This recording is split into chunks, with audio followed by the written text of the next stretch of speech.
pledge allegiance to the flag of the United States of America, to the republic for which it stands, one nation, under God, indivisible, liberty, justice for all.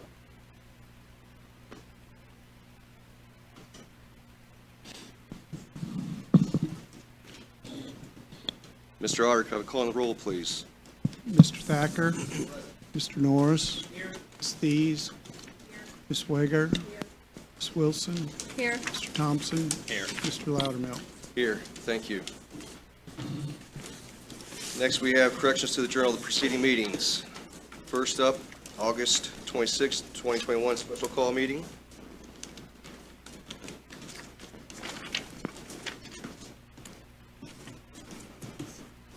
If you would, please review and note any corrections that need to be made. If the minutes are accurate as presented, then I'd entertain a motion to approve.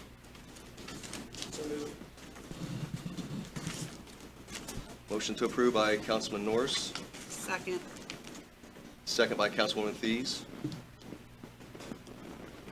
Is there any discussion? Having none, I'd ask for roll call vote, please. Mr. Thacker. Aye. Mr. Norris. Aye. Ms. Thies. Aye. Ms. Wager. Aye. Ms. Wilson. Aye. Mr. Thompson. Abstain. Mr. Loudermilk. Aye. Motion carries. Next, we have September 2nd, 2021, special call meeting. Again, please review for accuracy. If there are any omissions or anything that needs to be corrected, please state so at this time. If the minutes are correct, I'd entertain a motion to approve as presented. So moved. Second. Motion on the floor by Councilman Thompson, second by Councilman Wilson. Is there any discussion? Appears to be none. Ask for roll call vote, please. Mr. Thacker. Mr. Norris. Aye. Ms. Thies. Aye. Ms. Wager. Aye. Mr. Wilson. Aye. Mr. Thompson. Aye. Mr. Loudermilk. Aye. Motion carries.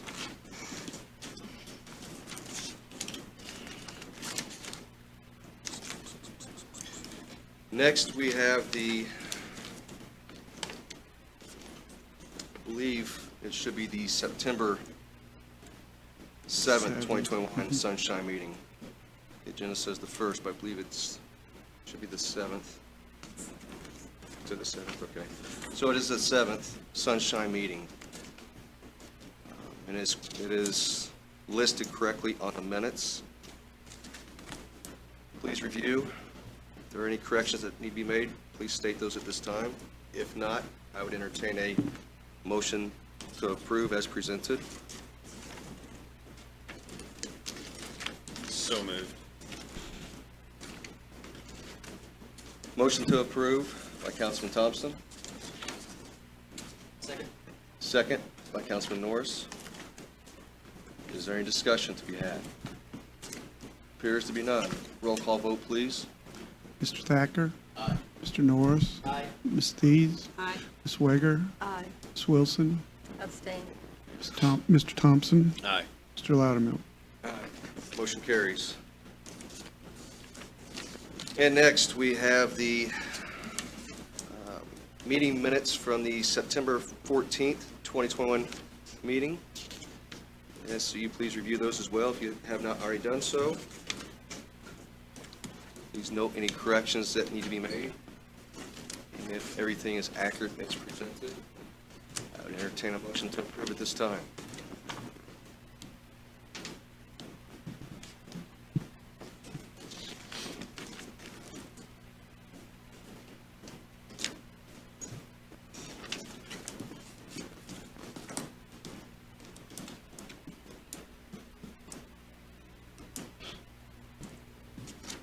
Make a motion to approve. Motion to approve by Councilman Thompson. Is there a second? Second by Councilman Thacker. Is there any discussion? Appears to be none. I'd ask for roll call vote, please. Mr. Thacker. Mr. Norris. Aye. Ms. Thies. Aye. Ms. Wager. Aye.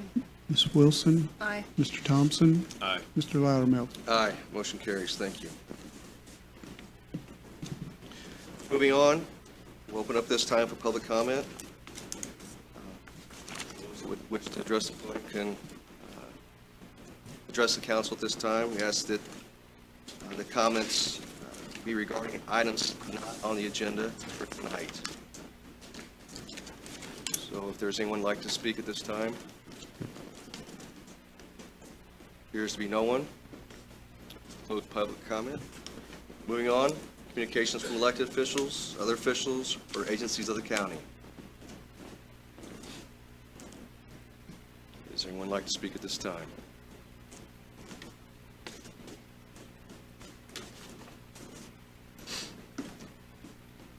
I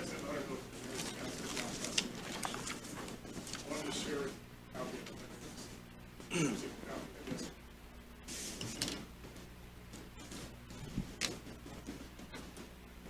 Thank you.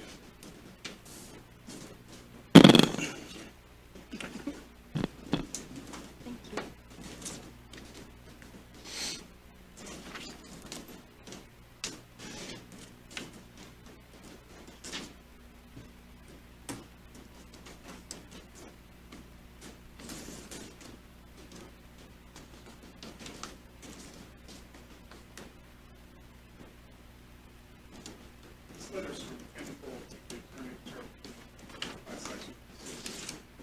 Vigo County Jail. Honesty is concerned with the crowding issue. Staffing issue. I highlighted a few things he mentioned in his letter. First highlighted area, page 1, is the summary judgment decision in this case. Shows that the Watson staff is 66, 5 staff. That's jail. 45.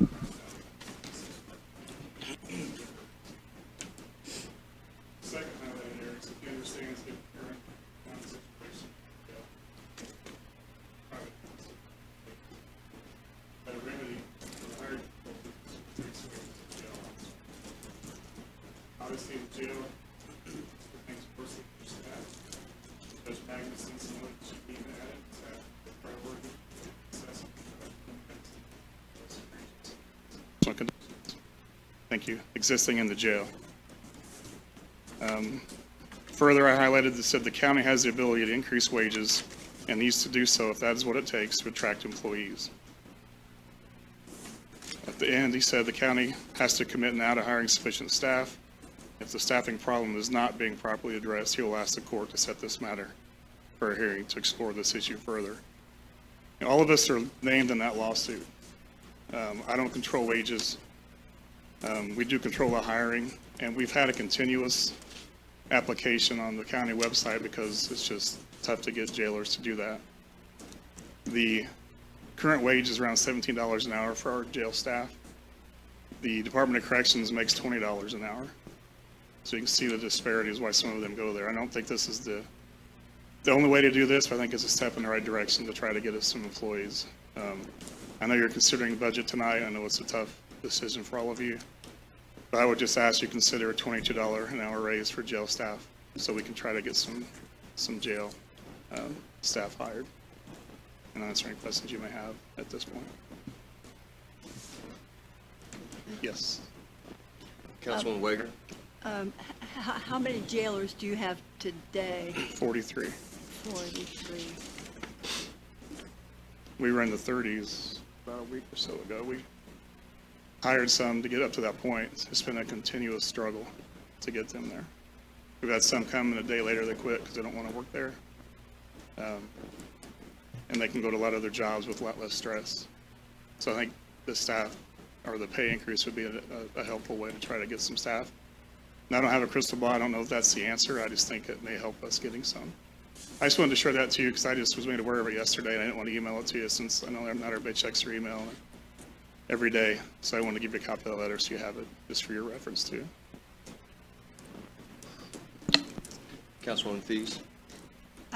When we were talking in the budget committee, this was obviously something that we were concerned with as well, which is why we looked at a couple options. One of the things, and we had so much information coming in at us, and so maybe you can clarify it as well. This is oftentimes an early, like an introduction into the field and kind of a stepping stone. when we discussed it, there was something that we talked about with shifts. Is there a situation where they're rotating or anything like that, or do they constantly work the same days? Because that was something that with younger Correct. people, they might want to have weekends off or this or Yes. that. We were looking at implementing a rotating schedule, so that isn't the case, but with the staff shortage we have now, we can't do You that. can't even do that, okay. Right. But do you think that that would be, along with a wage increase, do you think that would be helpful? Yes, in getting some of absolutely. those things? Yes. How long do you think it would take to implement that once you get, like, staffing in place? We could implement it as soon as we have staffing Staffing, sufficient to do okay. that. And then the shift differential is a good point too. We lose people because they have to go to nights or Yeah, evenings instead of days, so that's Okay. another option that we could use maybe to help keep employees. Right now, it's just really a struggle. right, yeah, because you can't shift them around just because you have to fill that as well. And it's not a very attractive position, honestly.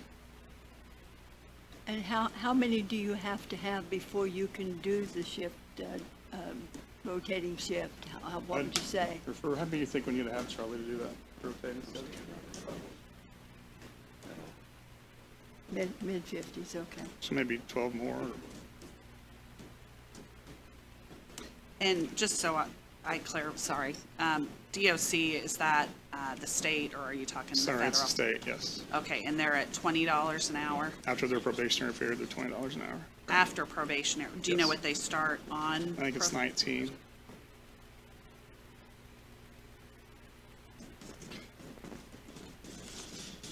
So what was that again, Sheriff?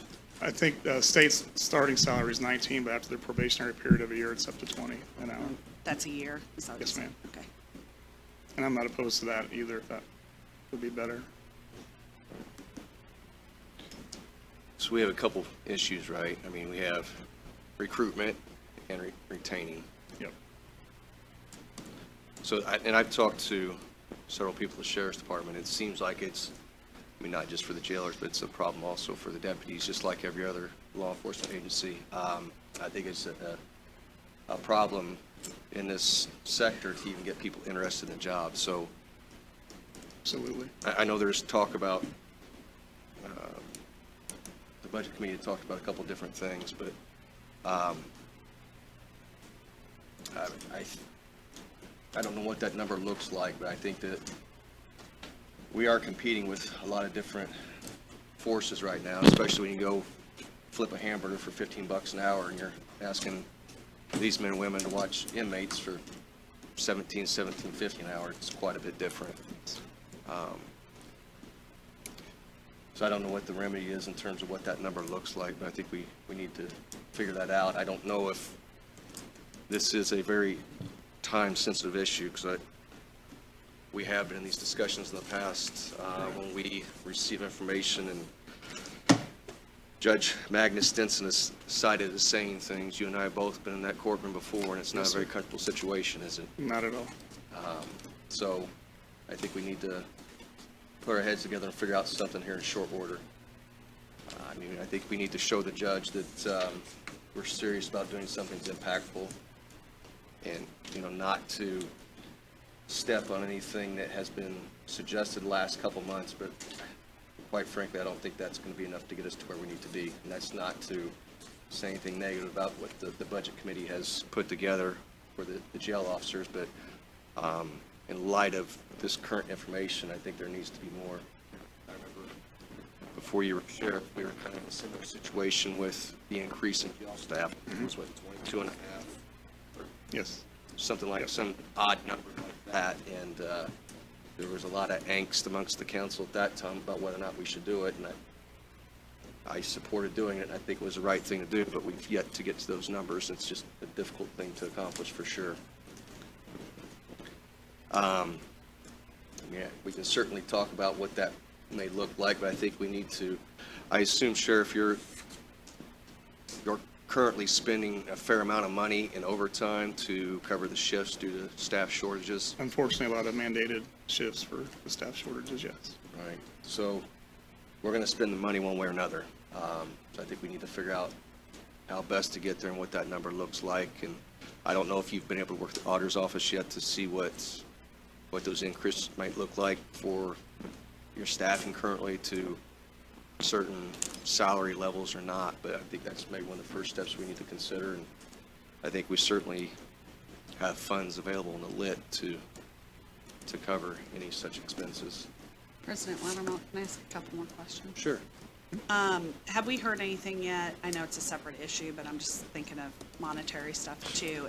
Have we heard anything yet on the grant for the body cams? We have not received any notification yet. Do you know when that- They said October. Obviously, October? it's already Yeah, the 12th, yeah, so. we're halfway through.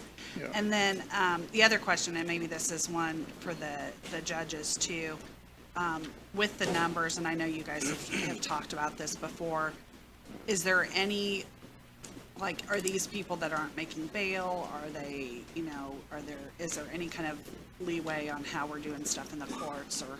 I think we've honestly been bending over backwards to release people.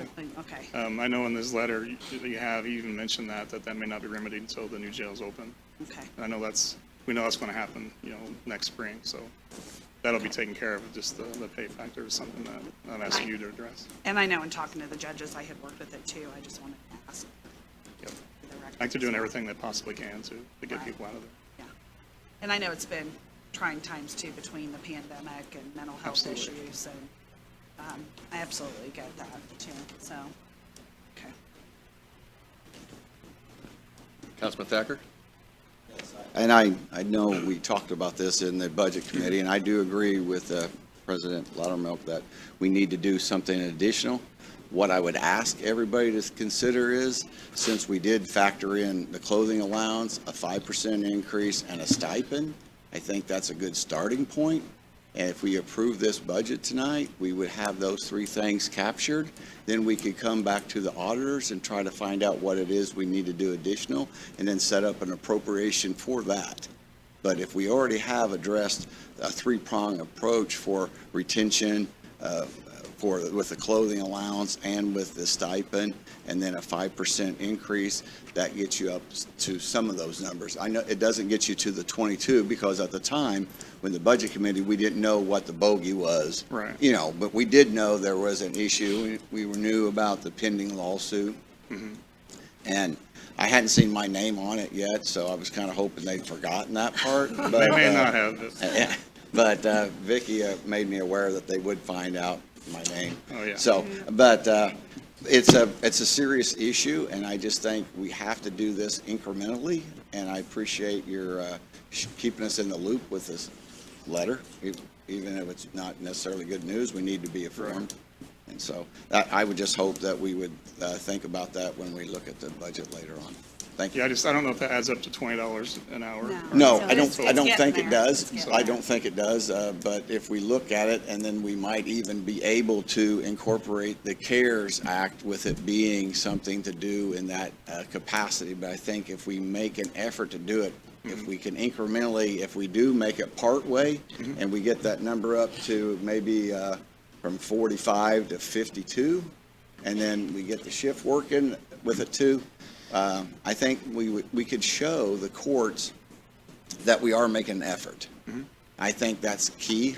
I haven't been in front of this judge, and I don't necessarily want to, but I think if we show that we're making an effort, and that, thank you. All right.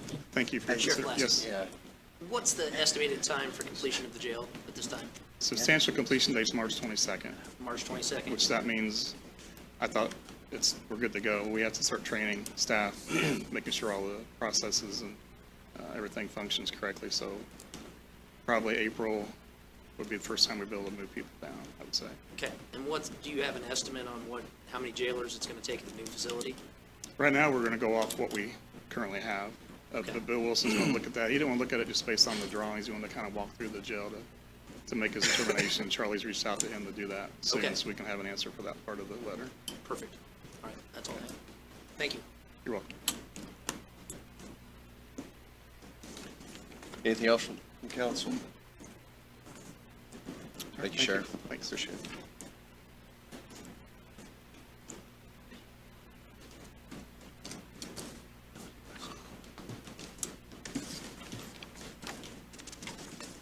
Council President, council people. Just a couple issues that I wanted to discuss, and this has to do with, I'm assuming, your budget voting tonight. One of the big things that was thrown around last week was when they were talking about what the budget committee had came up with for wages and things like that, and then what the deficit would be versus what the projected budget would be.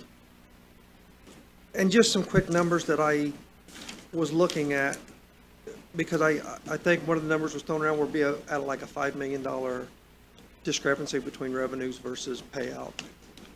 And I think they said that the difference in the budget was approximately $475,000.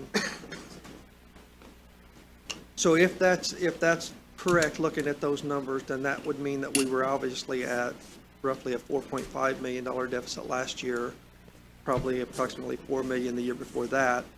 So I just started going back and just to look at, because I know there's so many different funds and accounts and things, just looking at the general fund.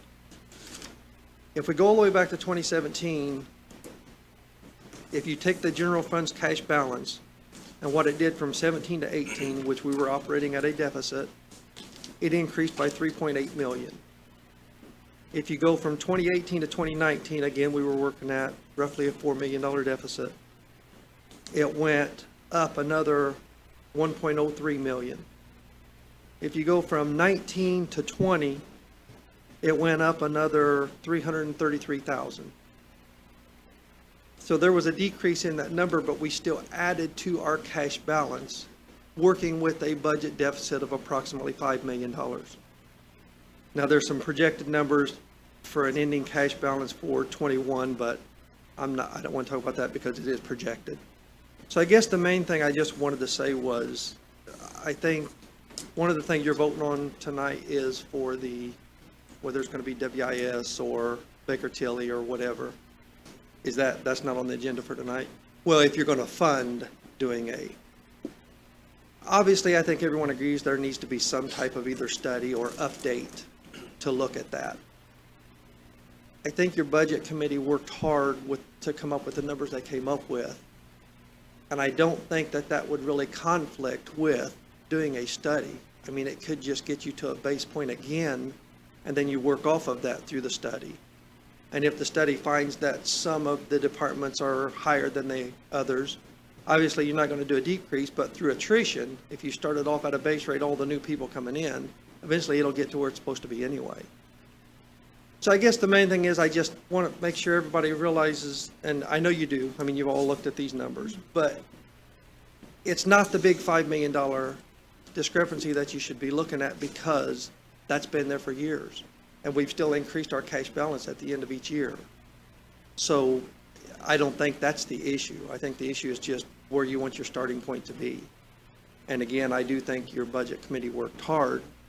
So I would like to see you take that into account. The other thing is, one of the things that was mentioned last week, Mr. Bramble, I think, brought it up, that it's either the ARP or the CARES Act, if there's revenue lost that was because of COVID, some of that could be for that. I'm assuming that also included tax revenue. I'm doing some reports now to see what tax revenue was lost, property tax revenue, because of COVID. And I think that number's probably going to be somewhere around $1 million to 1.2 million. I'll present that to the auditor's office, and if that's something they can get back out of one of those two funds, then maybe that'll help out. The revenue loss that can be allocated from that ARP, If it's a it direct includes- relation to COVID. No, it's just revenue loss during that period of COVID, that you don't have to tie it right to COVID. But it includes all county revenue streams, not just property tax. Well, I know for property tax purposes, it will be somewhere around $1 million to 1.2 million. And I'll get you those reports as soon as I'm done with them. Okay. Thank you. Any questions? Questions from council? I'd just like to thank you for your insight with this and further have that discussion. and bring in the history for it. It helps some of us new ones here to, we heard about the revenue being at 4.5 million less than what the expenditures more than the revenue. But as you explained it, we've had that same situation 18, 19, and 20. Right. I So mean, it's not a new situation. Right, and I appreciate the bringing the history to in front of us. Thank you. Part of the explanation for that is that you never spend all the money that is appropriated. And Sheriff here is just a good example. We've got appropriated for what, 60-some jailers, and got 40 on staff. So his appropriation for jail salaries will never be used.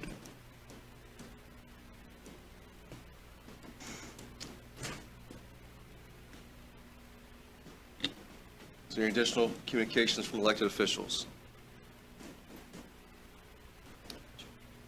Moving on, reports from committees. There are none. Ordinances relating to appropriations. We have the final reading, binding units 2022 annual budgets.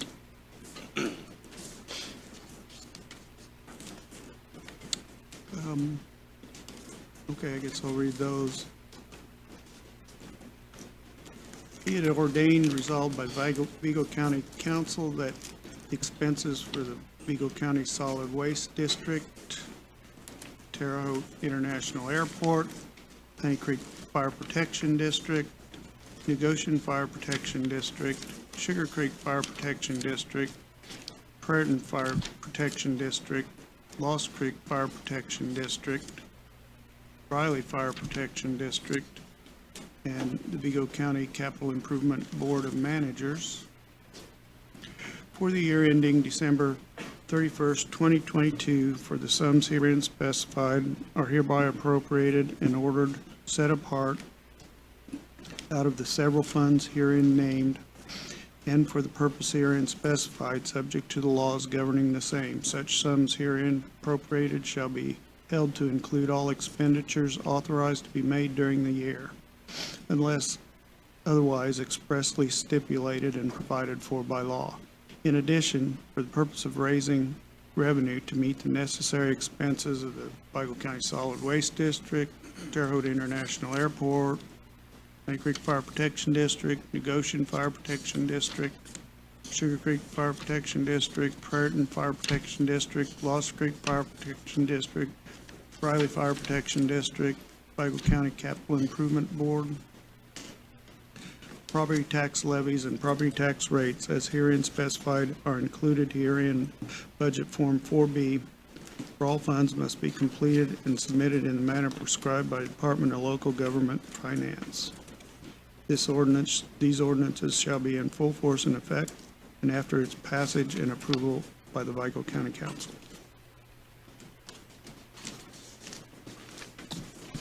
Any questions or comments from council?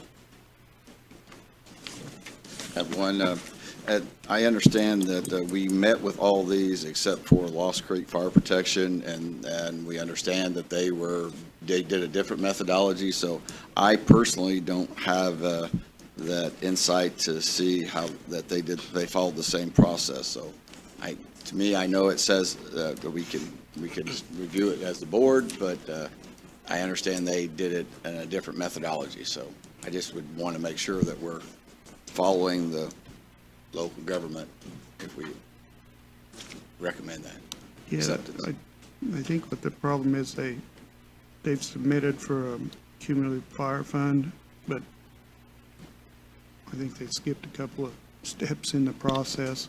I think that'll be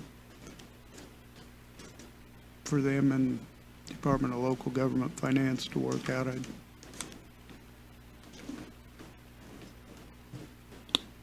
So is it appropriate to act on Yeah, Lost Creek Fire I'd Protection at this time? go ahead and act on it.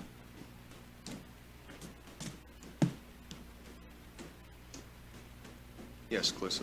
I had conversations with the DLGF after our budget committee meeting, and apparently there's maybe two different accepted ways for them to establish a fund, and one of them is to go through the commissioners, so there's not a problem with that fund as it was reported on the form.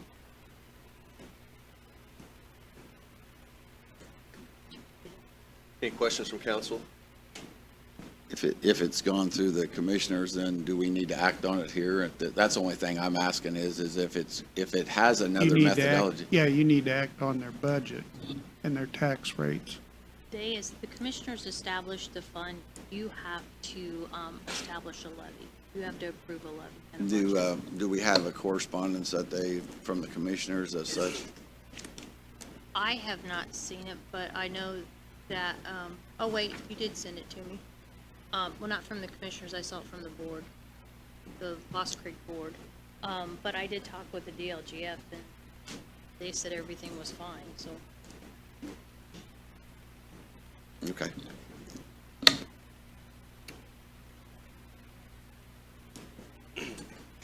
Any additional comments or questions regarding Lost Creek Fire Protection or any of the others? Terre Haute International Airport, when they were at the meeting, they had submitted a revised numbers, and in those revised numbers, the levy for rainy day was to go to 0, which that's what's been reported on the Form 4. But the levy, in the special airport general was supposed to be amended to $1.8 million. And that's not, so you'd want to amend that form.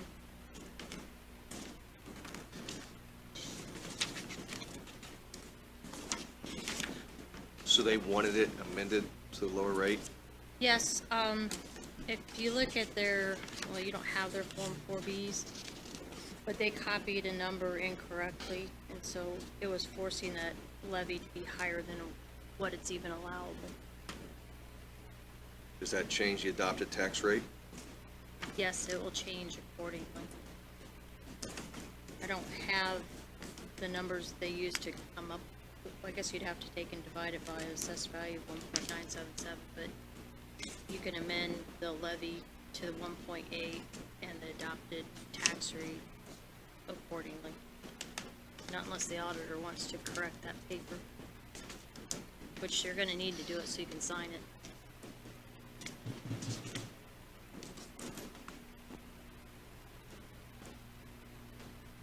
So what they're wanting to change that column with the adopted levy from 2.5 to 1.8. Correct. If it goes through and it's in excess of their levy limits, won't the DLGF take care of it? They would, but that was the recommendation of the budget committee too, but based on the airport's request when they came to talk to them. Okay. They wanted that at one They point. just didn't get in there and change it. Yeah, the levy for the rainy day was changed, because that was put in at 240,000.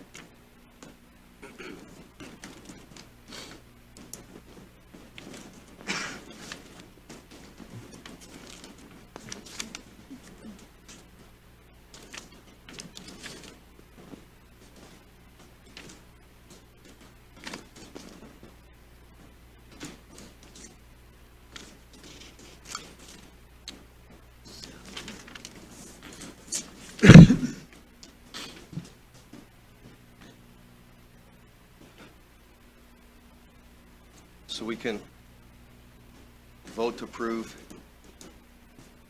I suppose, each one of these individually, to make the necessary amendments to Terre Haute International Airport, if that's what the council would like to do. What will the changes be? What we just discussed in the adopted tax levy for the special airport general from 2.559178 to 18 million even, correct? Did you say 18 million or 1.8? I'm sorry, 1.8 million, I'm sorry. Oh, wait a minute. They'll be so grateful. I looked at the comment wrong The spot. DLG, I would Yeah, have yeah. definitely picked that one. That's So a big- 1.8 million versus the 2.559 as it is listed right now.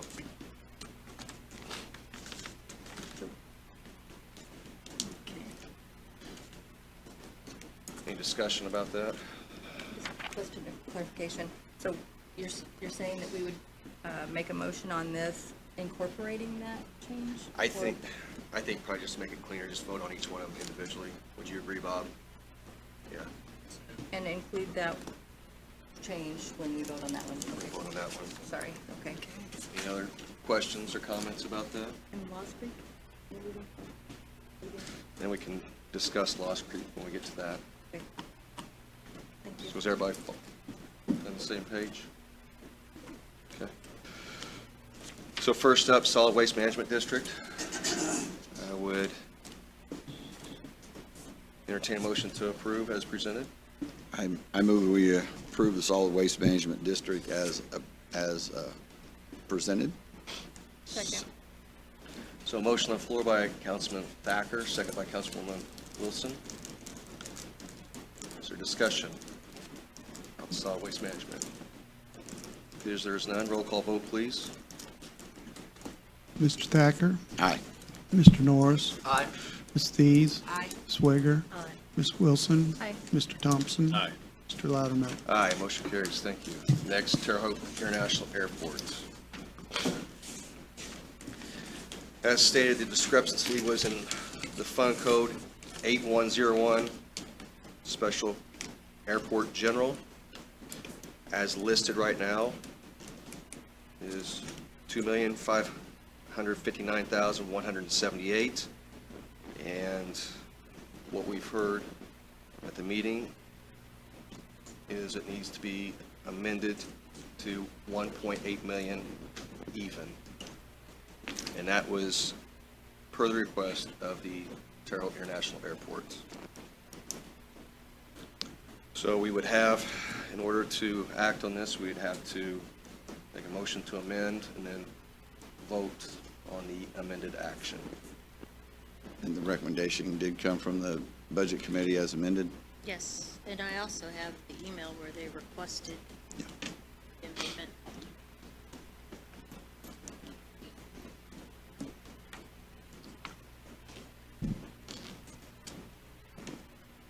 Councilman If it's, Thacker? if it's appropriate, I'd move to amend their their presented budget as recommended by the budget committee to include the 1.8 million under Code Fund 8101.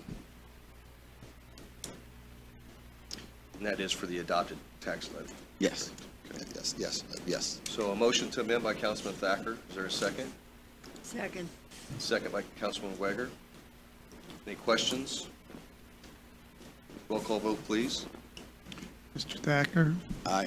Mr. Norris, Aye. Ms. Thies, Aye. Swager, Aye. Ms. Wilson, Aye. Mr. Thompson, Aye. Mr. Loudermilk. Aye, motion carries. Now we must vote on the amended action. Is there a motion to vote on the amended action? So moved. Second. Motion on the floor by Councilman Weger, second by Councilman Thacker. Any questions? Ask for roll call vote, please. Mr. Thacker, Aye. Mr. Norris, Aye. Ms. Thies, Aye. Swager, Aye. Ms. Wilson, Aye. Mr. Thompson, Aye. Mr. Loudermilk. Aye, motion carries. Next, we have Honey Creek Fire Protection District. There are no questions or concerns. I'd entertain a motion to approve as presented. So moved. Second. Motion by Councilman Thacker, second by Councilwoman Weger. Motion to approve. Any questions or comments? Having none, I'd ask for roll call vote, please. Mr. Thacker, Aye. Mr. Norris, Aye. Ms. Thies, Aye. Swager, Ms. Wilson, Aye. Mr. Thompson, Aye. Mr. Loudermilk. Aye, motion carries. Next, we have Negocian Fire Protection District, same thing. There are no questions or concerns. I would entertain a motion to approve as submitted. So moved.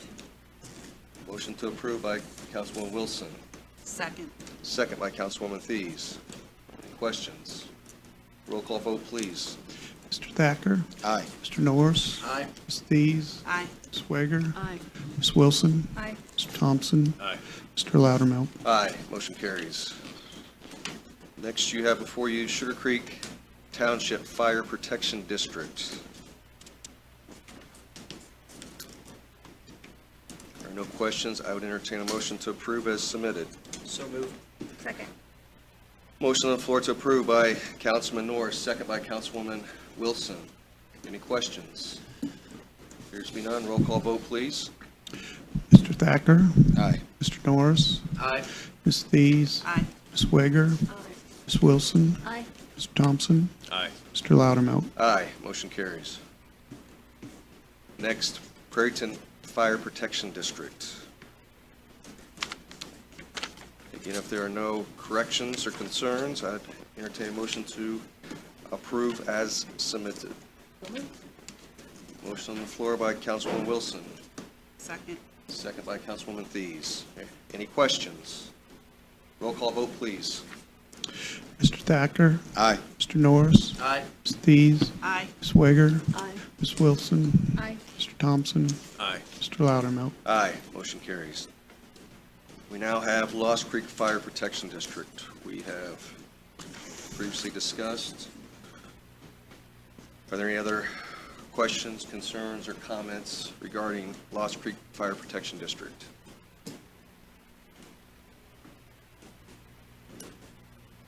If there are none, I would entertain a motion to approve as submitted. So moved. Motion on the floor to approve by Councilwoman Wager.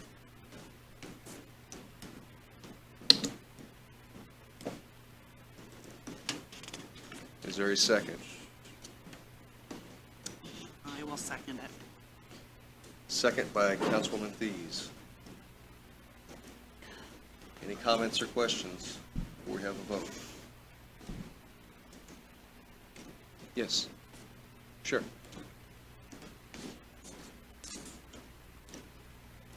Commissioner Kearns, I serve on the Lost Creek Fire District Board, and I have a copy of the letter drafted by Will Frankel, the attorney for the fire department, to the DLGF. I think it's April.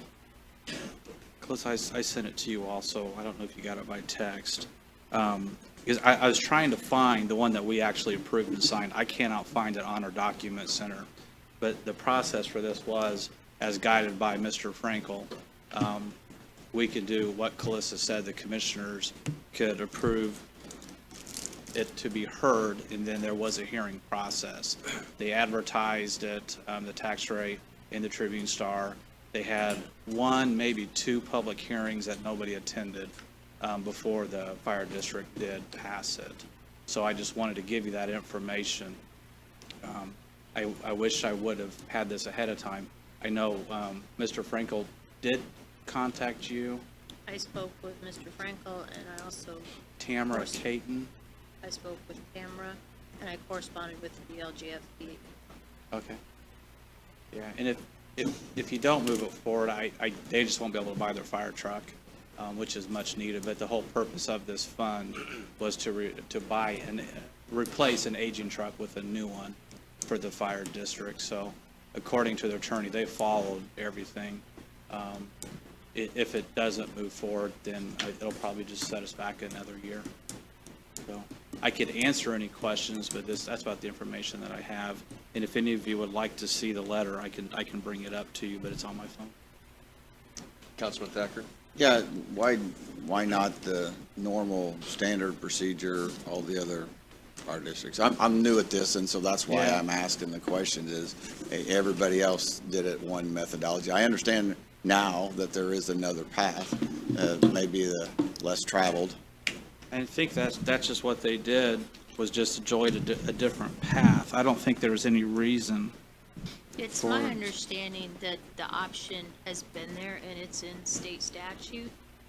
However, the DLGF also had guidelines on how to establish funds, and I think they conflicted. So, It's a short letter. I'll read to you real quick. yeah, so, Mr. Frankel went by the statute, not the DLGF guidelines, in which the DLGF shared their guidelines with us, and that's how the other Okay. had done it, so. That makes sense. Would you like me to read it real quick? State statute allows what they. Yeah, I'm fine. You can read it if you want. That answered my question, that Yeah.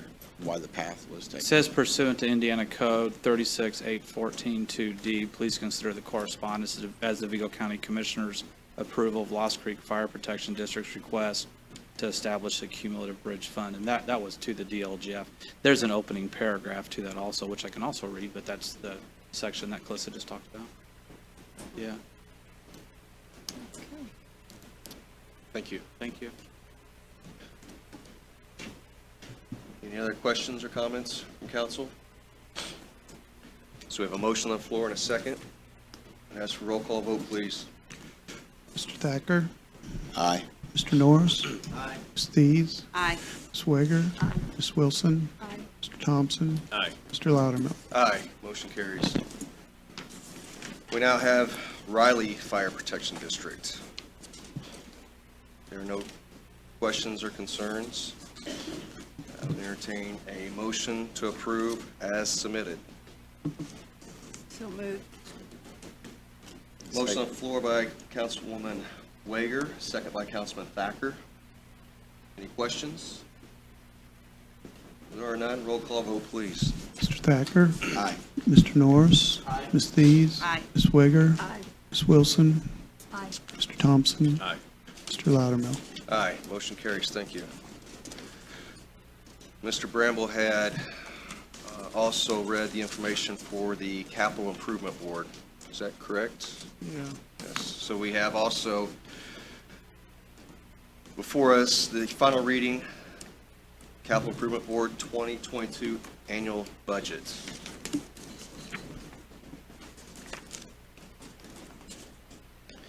Are there any thoughts, concerns, or questions about what you have before you?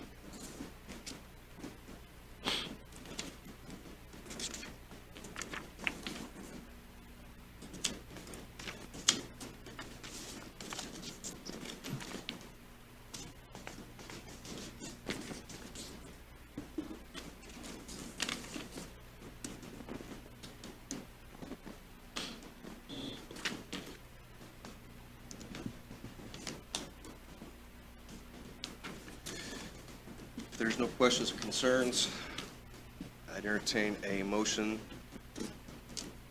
to approve as submitted.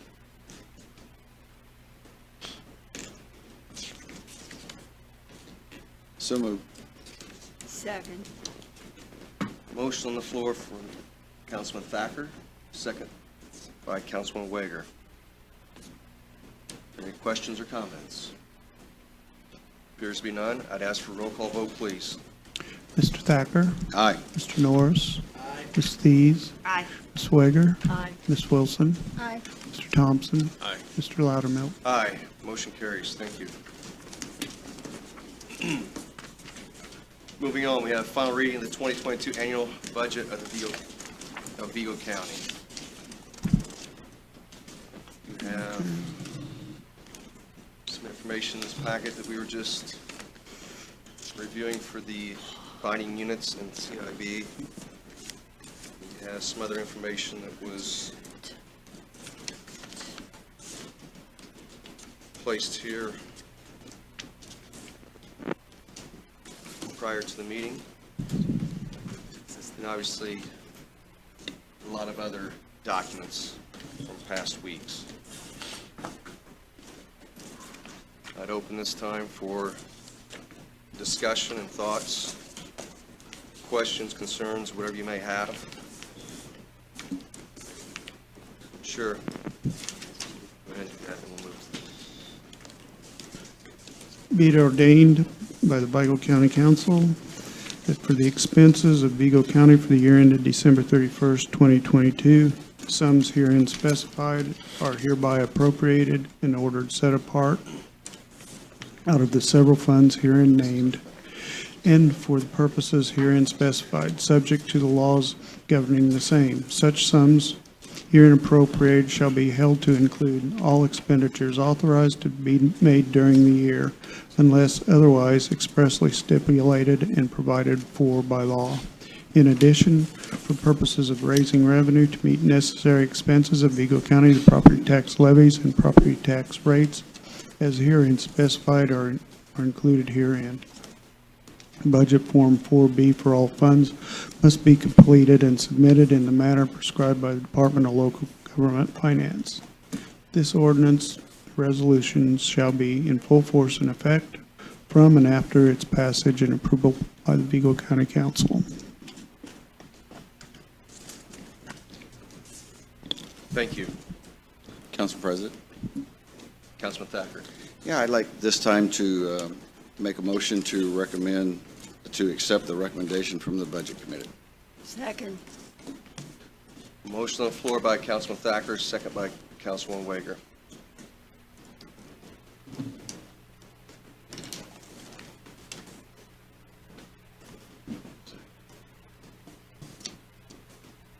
Mr. Auditor, or Mr. President, Yes. Melissa was just advising that the original reading, the first reading included the Form 3, that was the thing that read, and I'm wondering if it's probably not a better, or a good practice to go ahead and read the Form 3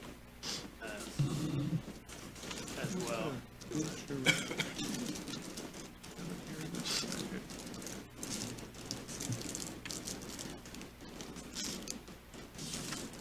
That's the one that's the advertisement. Let's see, do I have a copy? I don't think I've got the copy of it. Do you have a copy of the?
I go get one.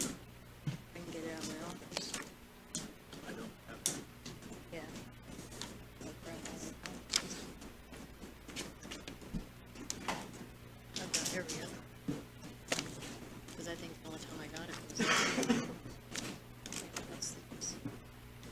It's fine to me.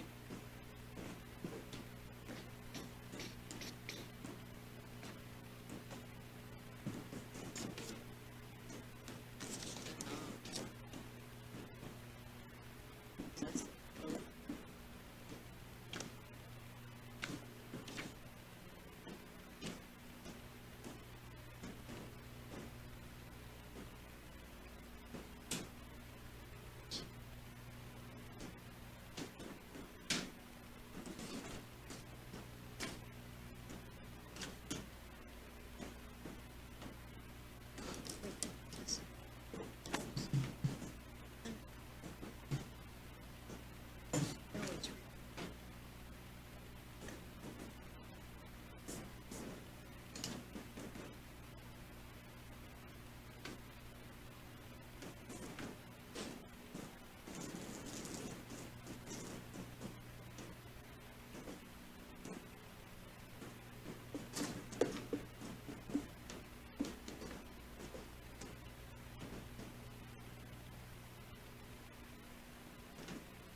President Loudermilk?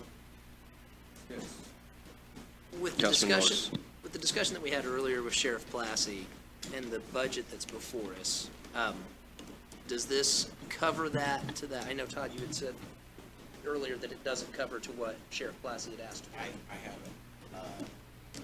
Just hearing that, I don't know that it would. When you figure, when you calculate the value of the clothing allowance, that's about 80 cents an hour for that spread over, and then you cover another $1,500. There's another 75 cents an hour, and then the 5% increase. That's only going to be 85 cents. So those collectively probably gets that $17 up to maybe only $19.40.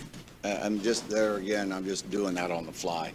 So that's what I said. It doesn't quite get it there, but it's an implemented start. You can put that in place. Then you could come back and the council could do an appropriation for that, which I think is everybody's intent is to try to comply with the litigation. Let's, Mr. Bramble went and got a form. Let's let him read that, and then we can open this up for discussion. Thank you. Thank you.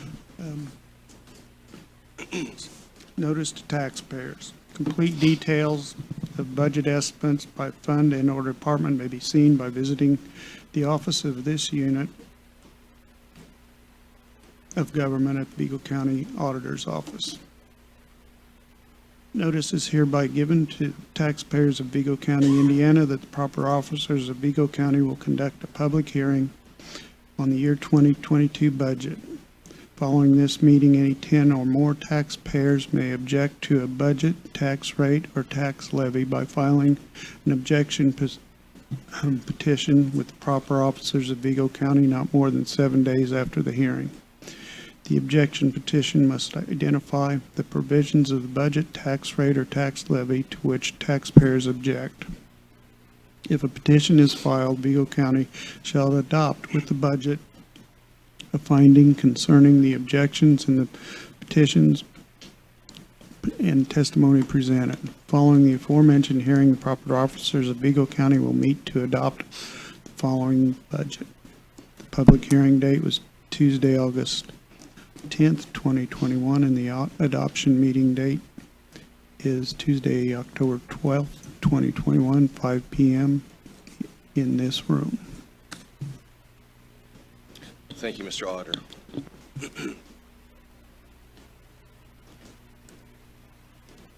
Open this time for questions, comments, any thoughts?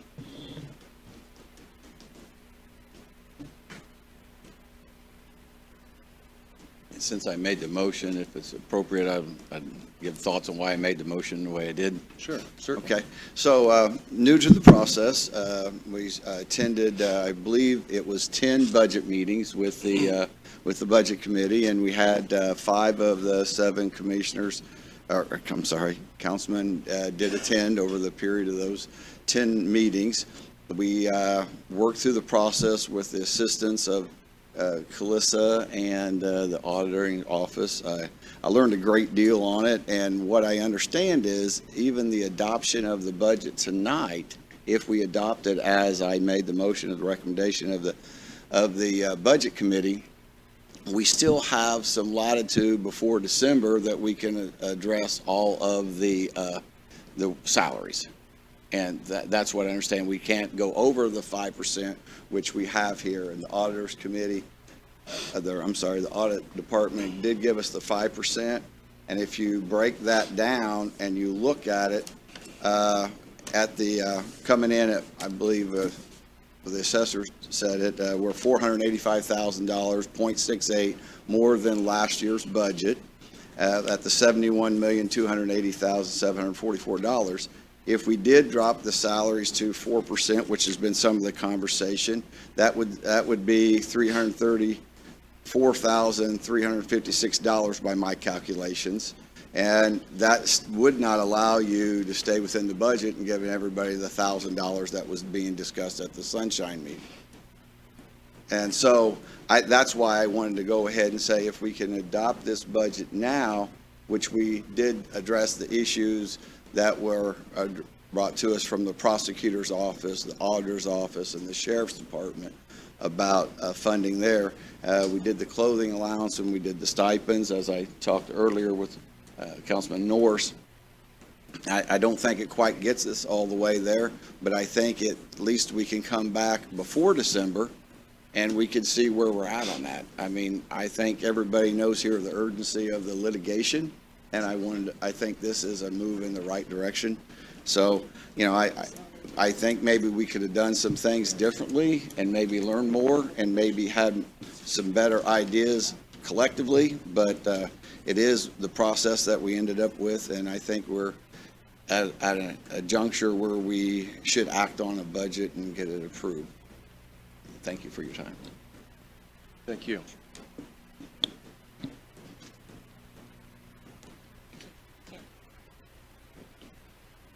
Is there anyone else like to speak?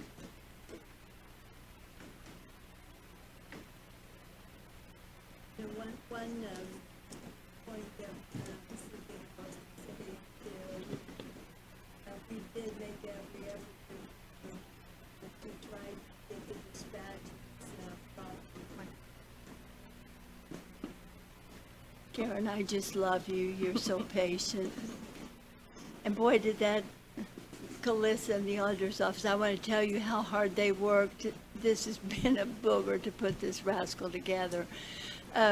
Vicki Oster and her dispatchers, they work like dogs all the time, and it's been really hard for them to continue working. And I see Joni Wise sitting there. Nobody's worked harder than the Board of Health this year and last year on COVID, trying to keep people alive. I mean, this has been a hard year, and the sheriff and his pitiful poor little jail over there trying to keep things going. It's been hard on everybody. Media people trying to cover it and stay alive themselves. You know, and everybody trying to get along and not snipe at each other. So, you know, we did the best we could with what we had to work with, and to think about the cost of living going up, and hear the folks on the national news saying that the gasoline's going to go up more than whatever, $3.36, or you know, fill up your gas tank and it costs you $45, and you just about have a hissy fit because you think, how can people pay this when they don't have good jobs like some of us have? And try to give the best raise that you can to people and keep them going so they can feed their families. And I know a lot of you folks, this is the only paycheck that you have. And so we made the best effort that we could to give you the most money that the county could afford. And so that's where we leave it. We had a couple of things that we addressed, you know, that some folks may think is controversial. We tried to raise the coroner's salary up this year. For many, many years, the coroner has been working for far less than any other elected official. Been working for like $20-some thousand. A physician, a full-time, 24 hours a day, 365 days a year. That's not right. By state statute, the coroner is a full-time elected official, and a physician is supposed to get 1.5 times what a full-time elected official gets. Dr. Janie Myers is here tonight. She's a physician. She's been working for $28,000 a year. That's not right. Those are things that we have got to address, and so we put that in this budget. And I hope that this council finds it in their heart to pull the trigger on those kinds of things that will bring this county into the now, like other counties in Indiana. and that we can make these things part of what makes Vigo County a county like Monroe County and like Howard County and Bartholomew County, so that when folks come here to look at this place as someplace to build their industry or to move and live or send their kids to college, and maybe college kids will stay here to live, that this is where they want to be. And that's what your budget committee thought about this time. We put in nearly 40 hours working on this thing, sitting here, and then, when we were home, we were on the phone all the time with each other, and we didn't even have a spat. We kind of liked each other, I think. I think Jim Bramble kind of got sick of us, but you know how he is. So I just wanted to share those thoughts with you, and to tell you that I hope that these folks can find it in their hearts to pass this raise on to you, because it's something that you really do deserve, and I know that you need it. Thank you very much. Council President, Councilman Thies. I'll keep it short. I just wanted to reflect on the process as well. I don't think there's any better way to learn what a county council does other than serving on the budget committee.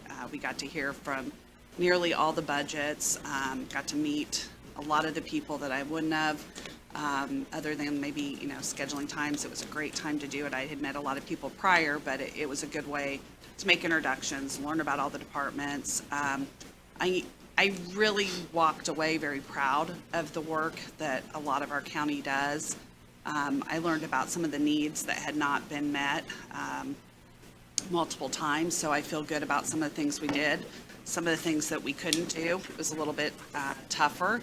Are there lessons we would have learned along the way? Absolutely. If you say that you did everything 100% perfect every time, you're oftentimes fooling yourself.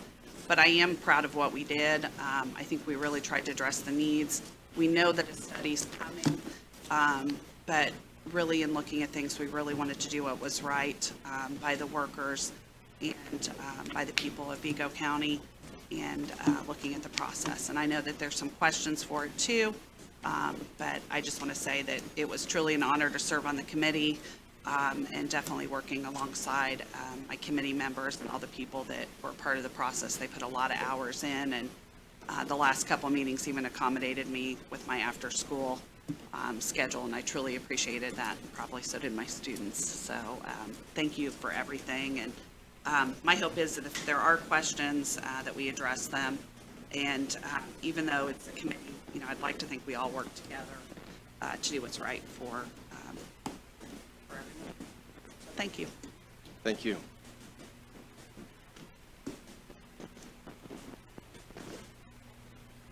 Councilman Norris, do you have anything?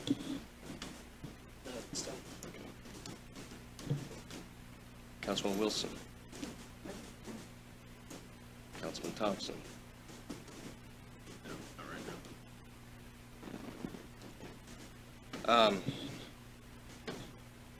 I thank you three for the work you did with the Budget Committee. I know that does take a lot of time, a lot of effort, a lot of meetings. Maybe not so many as what we've seen with some past budget chairs that get into the mid-20s, which is, some would argue, might be quite excessive. But I thank you for your time on what you did over the last couple months. I've expressed some concerns in the Sunshine meeting. I still have concerns. I have a concern when, before we even have any discussion as a council, there's a motion and a second made, just a snap motion made immediately. That's concerning to me. It's concerning to me that we received an email with revised numbers today at 2:53. So those things are concerning to me. I feel like the information hasn't always been there. Has it been presented like it should be and shared?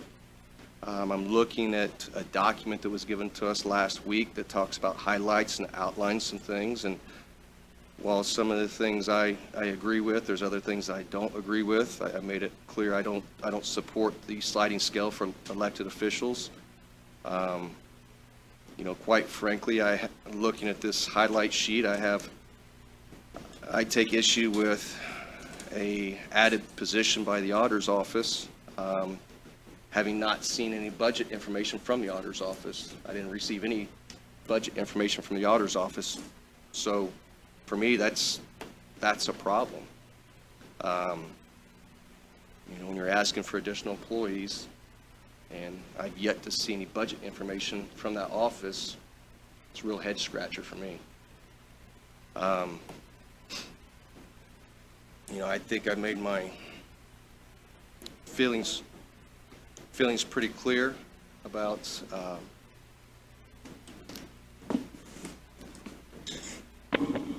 considering a smaller increase in light of what we're probably going to see next year with an employee study, that coupled with a bonus. So, those are my thoughts. We do have a motion on the floor in a second. Can I address some of those concerns? Sure. Well, first of all, I think we operate under parliamentary procedure, and it's totally acceptable to make a motion. It's not a snap motion. I resent that. As a councilman here, I should be afforded the same respect as I show to you. A motion is proper, is that not correct? Yes, but I would accept an apology for that, because it's not a snap motion. I made many motions tonight, and some of those motions were just as quick. Is that not true? I would not agree with that, no. Okay. Well, so if you want me to educate you on parliamentary procedure, I can. If you want to speak about something else, don't disrespect me, Todd. I'm not. You understand? I'm answering the question. We have a motion on the floor in a second. Yes, we do, and we're under discussion, and I have the Sure. floor. Thank you. So you said that you didn't feel like we'd gotten some information. That's part of coming to the budget committee. And maybe if you'd attended a budget committee meeting, you might have heard some of that information. Sure. The auditors provided that information to us. They were the last department to provide that information. That is true, because they were working on everybody's else information. And we went through that a number of times. We had a lot of really good discussions at that, and we learned a lot under those processes. We had one department that came back 3 times and still never had a complete budget to us. But we had to act on finally on the information they had before us. You're talking about receiving stuff last minute. I just received a lot of information tonight last minute. One of them's an email that you sent out to everybody that I get a copy of it today. I have an email. I mean, I could have gotten that email earlier too. So when you live in a glass house, you should be cautious throwing stones. Is my point. Let me address that email, Todd. Can I do that? Well, can I finish? No. I'm not Okay, going to well, let you just continue on down this path. Okay. Have you heard of something called the open door law? I have. Okay. Do you think it would have been appropriate to send that email to all the council members?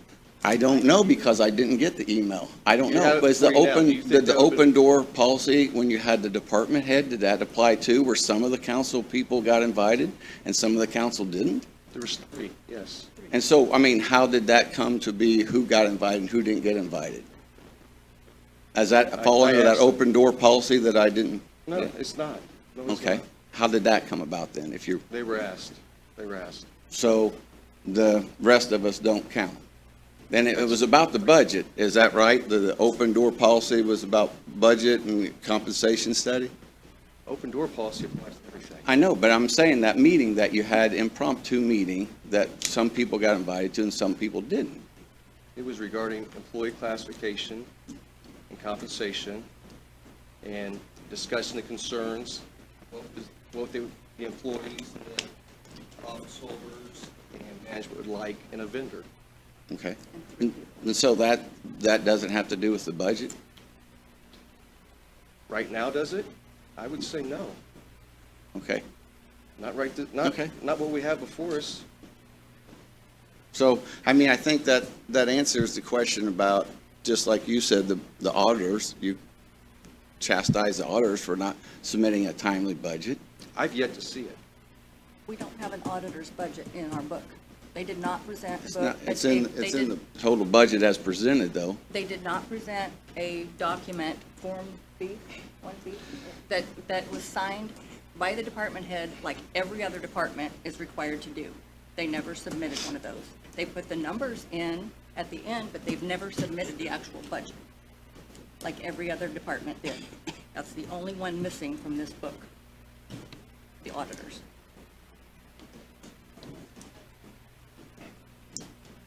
Where is it? Do you have it? Okay, let's stop. Let's stop. Anyone else have any questions, comments to follow up? One, Councilwoman Thies? sorry. I think in regards to the compensation meeting, I think there's things we can do, just even informing each other.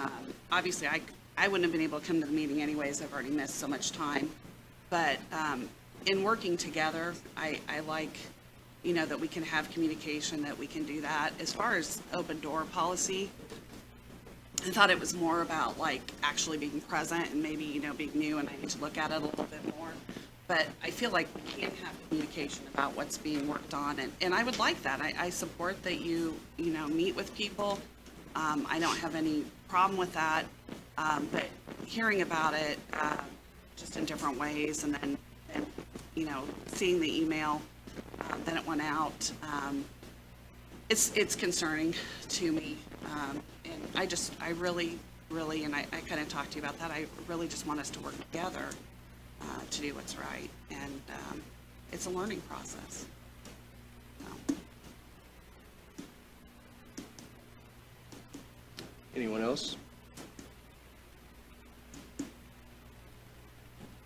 So we have a motion on the floor by Councilman Thacker, second by Councilman Wager. I'd ask for a roll call vote, please. Mr. Thacker, Aye. Mr. Norris, Nay. Ms. Thies, Aye. Ms. Wager, Aye. Ms. Wilson, Nay. Mr. Thompson, Mr. Loudermilk. Nay.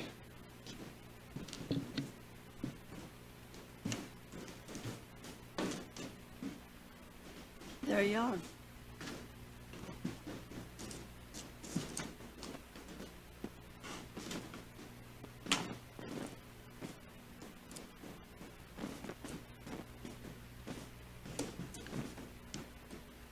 So, open this time for further discussion.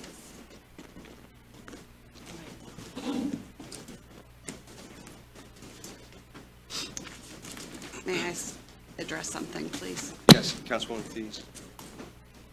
I talked to you briefly a little bit, and I know there's parts that you're definitely concerned about. I ask, again, just to stress that we really look at the 5%, having come from a field, and I know that the stipend, bonus, whatever you want to call it, is being looked at.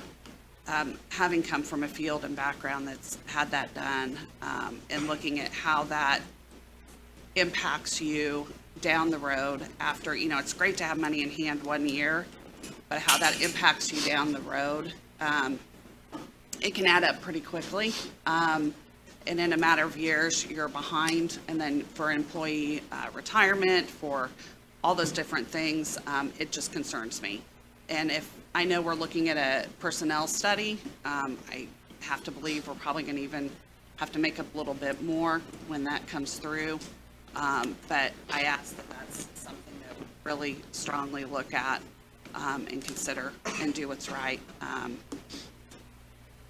in doing that regards. And I know how you feel about it, but I just wanted to make it very clear that it's something that I don't think is in the best interest. Mr. President, Thank you, Councilwoman Thies. Councilwoman Wager? I agree that a stipend is not in the best interest of employees. It's a one-shot deal. It's taxed. It does not add up the next year. You start right back where you were, and it does not add to your pension at all. and it's just a gimmick. And I think it's just skinning the employees. And I think it's low blow. Thank you.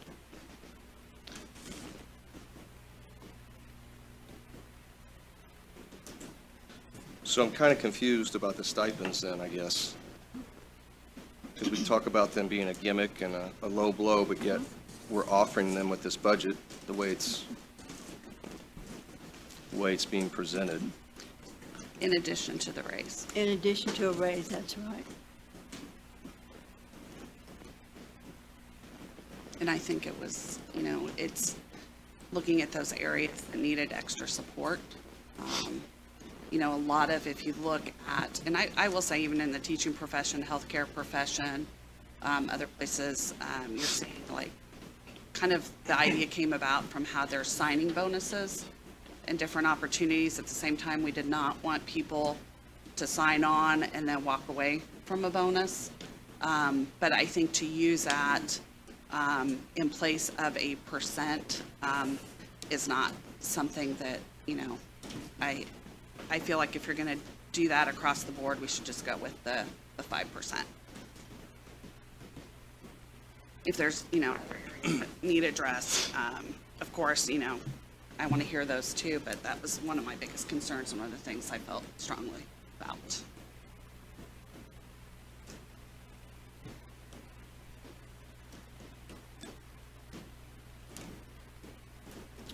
Anyone else?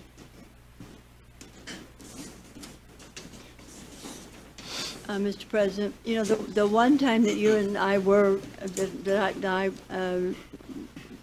asked you to call me, and you did call me back, I told you we were trying to give the employees a 5% raise, and I said I would like to give the elected officials a substantial raise so that we could encourage people to run for office in this community.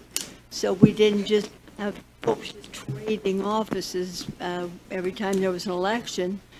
And you agreed that it would be a good idea to give elected officials a raise. And you said, well, then let's just give the employees a 5% raise, and let's give the elected officials a $10,000 raise. And I said, well, we'll shoot for that, and if we can do it, we will. Wound up, we didn't have the money to give a $10,000 raise, but and I talked to the State Board of Accounts, and they recommended a graduated raise to the elected officials. And we acted on that with the AIC booklet, and with the auditor being the top paid official because they have the most responsibility. The clerk was next because he gets a stipend or a fee for the election. And then the commissioners were next, and so on and so on. And that's how we graded that, by the Association of Indiana Counties. That's how we put those fees in there. We didn't use our opinion. We probably wouldn't have made the council the biggest paying job, I suppose. That's a joke. And so forth. And it wound up being about $5,000 for elected officials. And that's how we put those fees in there. You seem to remember our conversation quite a bit different than I. You proposed a sliding scale, and I said, I think the employees need the raise over the elected officials, without question, and I've been firm in that. I never said a $10,000 raise. You most certainly did. Okay, well, you can have your memory, I'll have mine. I did not say that. I didn't say that. Did not say it. I believe you said that. You may believe it, but I didn't. Well, I guess we both have our memory of what the conversation was. I mean, it's the only time you ever talked to me. It's the only time you ever called me back, and I remember it. It was vivid. Clearly not. Well, it doesn't matter anyway, does it? Councilwoman Wilson? I And to address that issue, personally, I feel like if I were an employee, it's an insult to me to only take into consideration the department heads and the elected officials and giving them such huge raises. When we're talking about, in comparison, such a small raise for the average employee. And I'm totally against the sliding scale. I'm totally against giving the elected officials more of a percentage than the average employee. Adamantly against that. So I completely understand. Do you do math? Did you have math in school? I completely understand. Yeah, all I can say is I don't know anything about your conversations. That's between you two. But when, as the chairman of the Budget Committee, she came back and we talked about, and we had 3 different scenarios, which we presented and showed, a 5,000, a 10,000, and then the sliding scale, which was developed during a meeting. It wasn't anybody's initial thought. It was just some discussion that came about with the talking about the WIS study. I've never personally seen that whole study to see how that all factors into it. And the sliding scale, and then it was when we talked about the coroners, especially, is where the sliding scale came in effect. I personally don't care if I got a raise on county council, because it's not a full-time job. This is not my job. I'm doing this because I thought I was trying to help out. So, but I did, all I can attest is that when Councilman Weger at the heading the budget, she did say, this is one of the things we want to look at, and it became an item that we discussed, and we tried to present that. If it's not the will of the council to do that, it was one of those things that I would we could go back and cut out, as Marie said, but we did put out on September the 27th what I thought was our finished budget, and it got emailed out that day. And it could have still been worked, and we still could have been come up with a number, but we tried to do all the things and stay within last year's budget, which was try to get some personnel of the departments that asked for it, try to get a 5% raise, try to raise the stipend for the clothes and for the jailers and the 911. And so that's why when Marie said that, I thought we were proud of it. I thought we were doing what we were asked to do when we came up with those numbers. I'm being honest about it. And if the committee didn't like that part of it, they would be more than willing, just like we amended the airport budget. We could say, let's do this budget with not giving the elected officials an increase, if that's what they wanted to do. You know, if they wanted to do it where we don't give the clothing allowance, we could do that. So I'm just disappointed that we didn't get any feedback over the meetings that we had, so that when we had something to bring to you, it would have been what everybody wanted. And I think that's what Marie's talking about is, had we had some honest communication about this is not where we want to end up, we wouldn't have got there. But we tried to do it, and it's pretty close at 0.68%, and doing all those things. But I think if somebody is running for an elected position, they do want to look at some kind of a comparison. And if it's WIS that's doing it, Baker Tilly, or internally, just like the employee compensation, we want the best people running for these offices. So appreciate your time.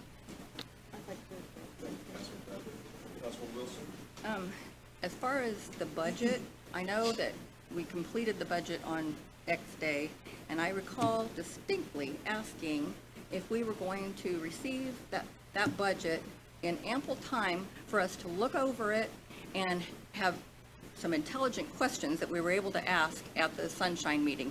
We received that budget. It was emailed at 4:06, the day of the Sunshine meeting, and then we got the packet on our table that day.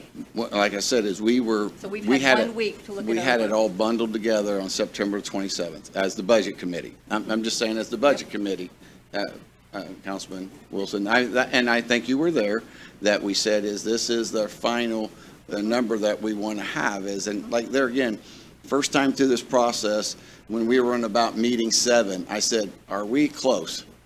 I said, are we close? And meeting 8, I said, are we close? Meeting 9, I said, are we close? Because I didn't know what the end looked like, and I'm being straight with you on it, and you were there. I attended And every meeting. So, well, you missed one of them. Oh, But, that's true. I'm sorry, apologize. Correct. but on the 27th, we thought that we had it, and we came in before I went out of town that week, so we could have it on the 27th. So I know that we tried to do what we could on it, and at that point is, the only thing I think they had to do, the expenditures were there, they were adjusting operating balances and making sure the levy would work. But the numbers were there, the 522,000 for the vest, you know, the position where it was 2 for the auditor's office cut down to 1, 3 for the prosecutors cut down to 2, a vehicle subtracted from the health department, you know, and so all those things that we tried to do to get that budget to that, I think that 71 million was there, but how we were to do the operating budget and the levies. That's the only part, which I don't know if that's the part that would have been critical for the intelligent discussions or not. I don't know. Maybe it was. The whole thing needed to be presented Yeah. to the full council in far before, way before. If you got it finished on September 27th, a couple of days to do those minor things and get it to the rest of the council, so that we had time before the sunshine meeting to be able to ask questions when it's sitting there on our desk or on our dais that day. And then so after the sunshine meeting, did we have any of those questions? And we had some at the sunshine meeting, we did, and I offered to say, I'll come back in every day this week if that's what we need to do to get this budget prepared.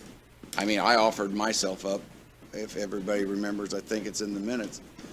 So, I mean, I tried to do everything I could on it to say that these are the numbers we have, and if you don't like something, we can copy, paste, cut, whatever we need to do to get to that number.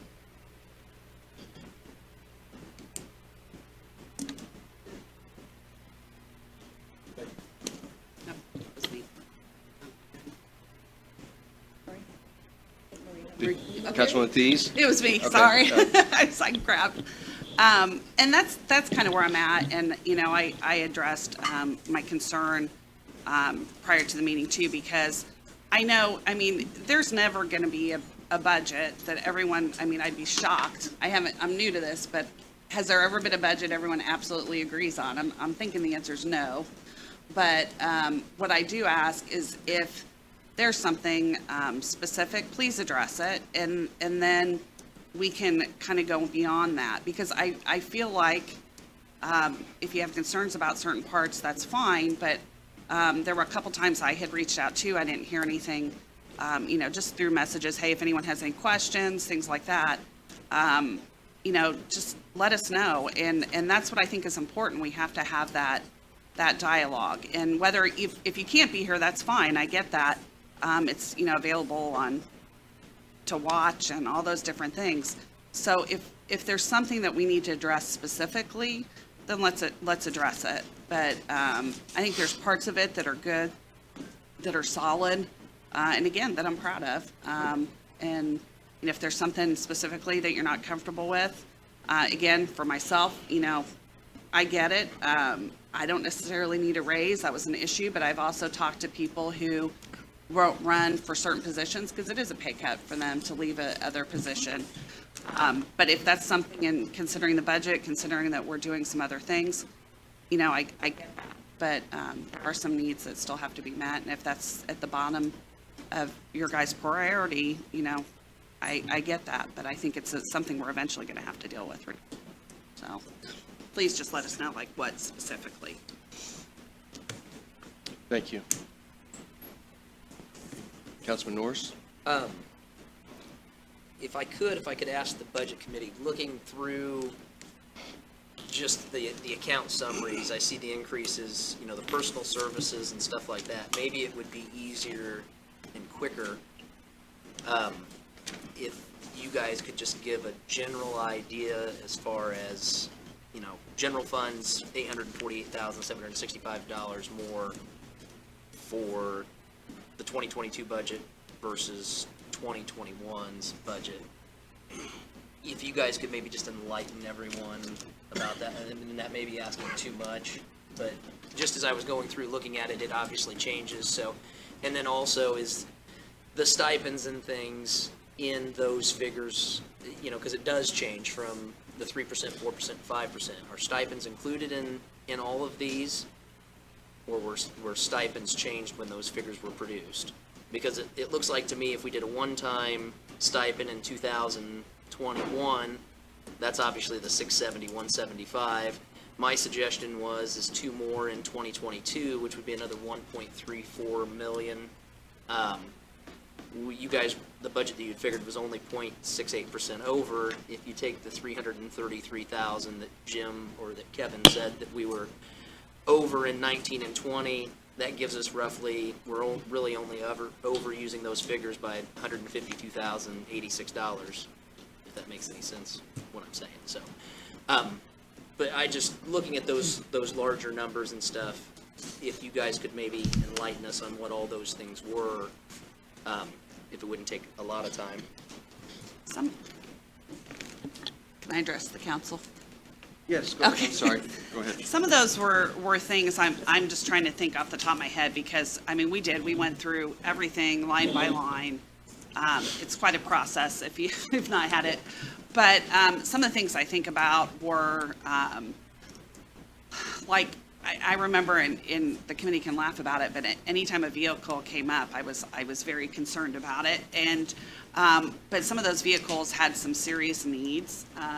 Especially like I think about even with the sheriff's department as we're getting ready to have, you know, a jail down the road, having to transport people, having to do things like that. I think that was one. There's a couple others that jump in as well.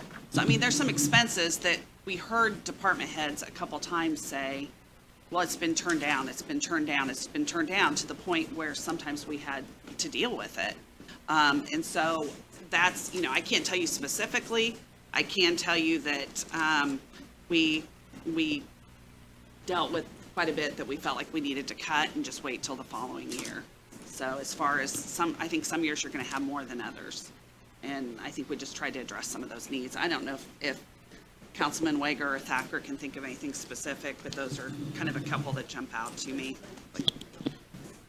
Yep, yeah, I'm going to let Jim do it. He's the numbers guy. Since, can I just ask a question from Budget Committee? You brought up vehicles, Councilwoman Thies. Mm-hmm. You said you kind of had some heartburn, I guess, when you looked at it a little bit, kind of bothered you. I have concerns with, I mean, I think what we have before us, when you look at the highlight sheet, I think those things make sense. I know the health department asked for a truck and an SUV. I think one of them had, Yeah, and it's my understanding they usually take those things to the limit until they're falling apart and they're held together by duct tape. So, you know, in talking to people, those types of things make sense. The one thing that was concerning to me, as I looked through this and looked at the highlights and compared things, I think we always kind of take a second look at vehicles. Mm-hmm. I think historically we have done that. But when I was going through, I apologize, I had it, I lost it. But I was going through here, and there was, for the juvenile department, adopted $19,000 for a vehicle. And it's my understanding that was for transportation of food. Is that correct? Okay. The concern I have with that is, here it is. The concern I have with that is we had just purchased a vehicle this year, and the discussion at the time was the director wanted a Durango so that it could be used for inmate juvenile offender transfers to court out of town or to a medical facility or wherever that may look like. And he chose a Durango rather than a typical sedan that you would use for something like that, because he wanted to be able to use the back compartment of the Durango to haul the food containers around. And now it looks like we're potentially buying a vehicle just to haul around food containers that was presented to us previously could be accomplished, the transport of juvenile offenders and transport of food in the same vehicle. And I feel like we're getting an extra vehicle that maybe we don't need at this point. I'm looking for my notes on that specifically. But that was my understanding, that's what that was for. It takes me a while to find stuff, so once I find it, I'll let you know. He did address that. And I believe you're correct on the Durango. He said that when they have to take, they had, the other vehicle they had, I think was a 99 Crown Vic, I believe, if it was the other vehicle, and that when they had to use the newer vehicle to transport juveniles for distances like Hammond, and then they would need this van for that food. And it was but they were going to, and I don't remember the exact numbers on it because it's not in the highlights, but it was like they were going to need $19,000 for this van for food. And I didn't know that they have to go to the jail to get the food now versus, so, but I believe I wasn't on the earlier meetings, but he did address that he had come with a Durango before. So, yeah, I mean, he did disclose that.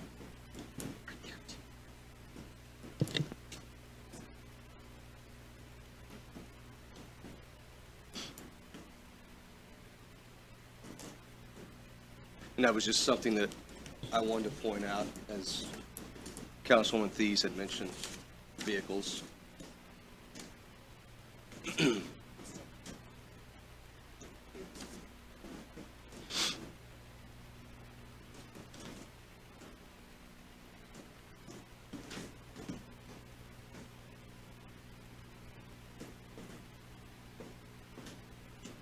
You on, it's hard for me to find my notes sometimes, so if there's something else. I know. That's what it is. And again, if that's something that you're not comfortable with, then, it's just, as I understand it, our budget is a recommendation. So if there's something specific, the only thing I asked is, that kind of when I was talking is, let's not just, throw it out. We've worked really hard on it. But if there are parts that you're not comfortable with or other council members aren't comfortable with, I mean, that's compromise. That's what government's, about and are supposed to be about. And so working towards that if we need to. And I've learned enough too that if something doesn't go through, someone might come back and ask for it. And, then we deal with it then. But, if there's something that you are uncomfortable with, then I don't know what the process is, if you make an amendment to change it or how that goes about, but feel free. Yeah, I think what we've done in the past is essentially approved the budget with exceptions, if I remember correctly. Commissioner Morris was here, has since snuck out, but I think we did that one year when he was budget chair. There were some things that were, the budget, there were exceptions and it was amended. Is that the appropriate action, Mr. Effner, if there was to be anything changed? Yes, I think that is. So I guess just for clarification for the council as a whole, just for argument's sake, say there was 4 things that were discussed to be amended. I'm just throwing out a number. That amendment would have to be for a vote on each individual item. Is that correct? The amendment to go through, or how would be the best procedure?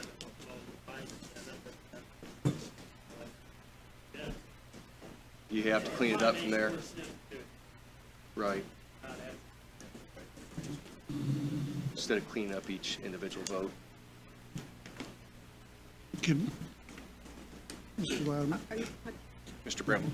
Yes. it seems, the big concern, I gather, is over what the salaries are going to be. This budget document doesn't define what people are going to get paid. You've got another step in the process, and that's the salary ordinance. Right. And here we're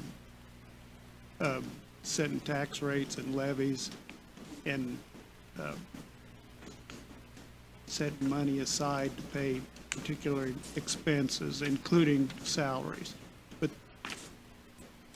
the next step in that salary process is to define the salaries through individual salaries through a salary ordinance. So I guess what I'm saying now is that you could pass this with as we've calculated, the 5% increase. But if you want a lesser amount, you can take care of that in the salary ordinance. And then you would have a balance reserved, already appropriated, perhaps for when you do your study. You'd have the money set aside to hit the ground running when that's done. Right, you see what I'm saying? If everybody followed or not, I don't know if everybody was.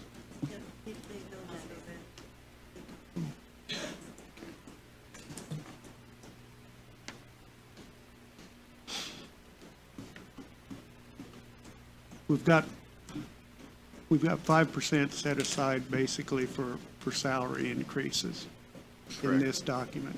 You could come back in your salary ordinance and say you want 3.5, and define that with the individuals, each individual's salary or grade, pay grade. Then you'd have that surplus in there for when you complete your salary study to cover adjustments that might be required by that. Correct. And you still got, this is designed to have the optimum levy. And so you'd be collecting the money, the money you've got coming.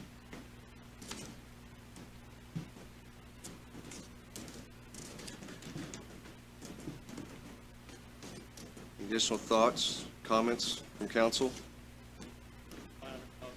Mr. Effner?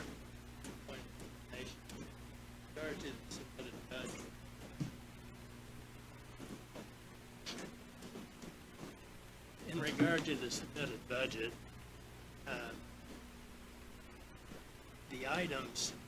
the individual items in the budget can be increased, but only by a 3/4 vote of the council.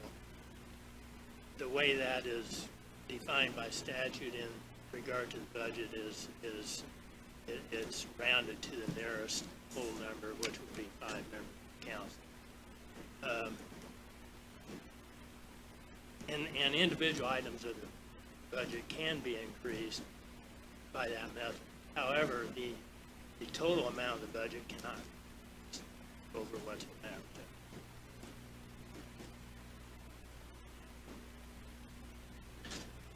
Is everyone clear on that?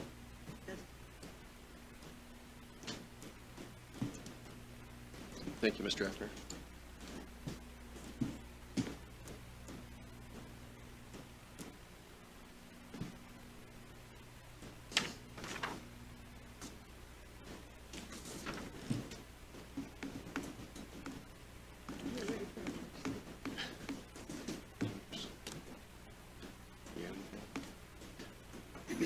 I will say, I don't think my mic's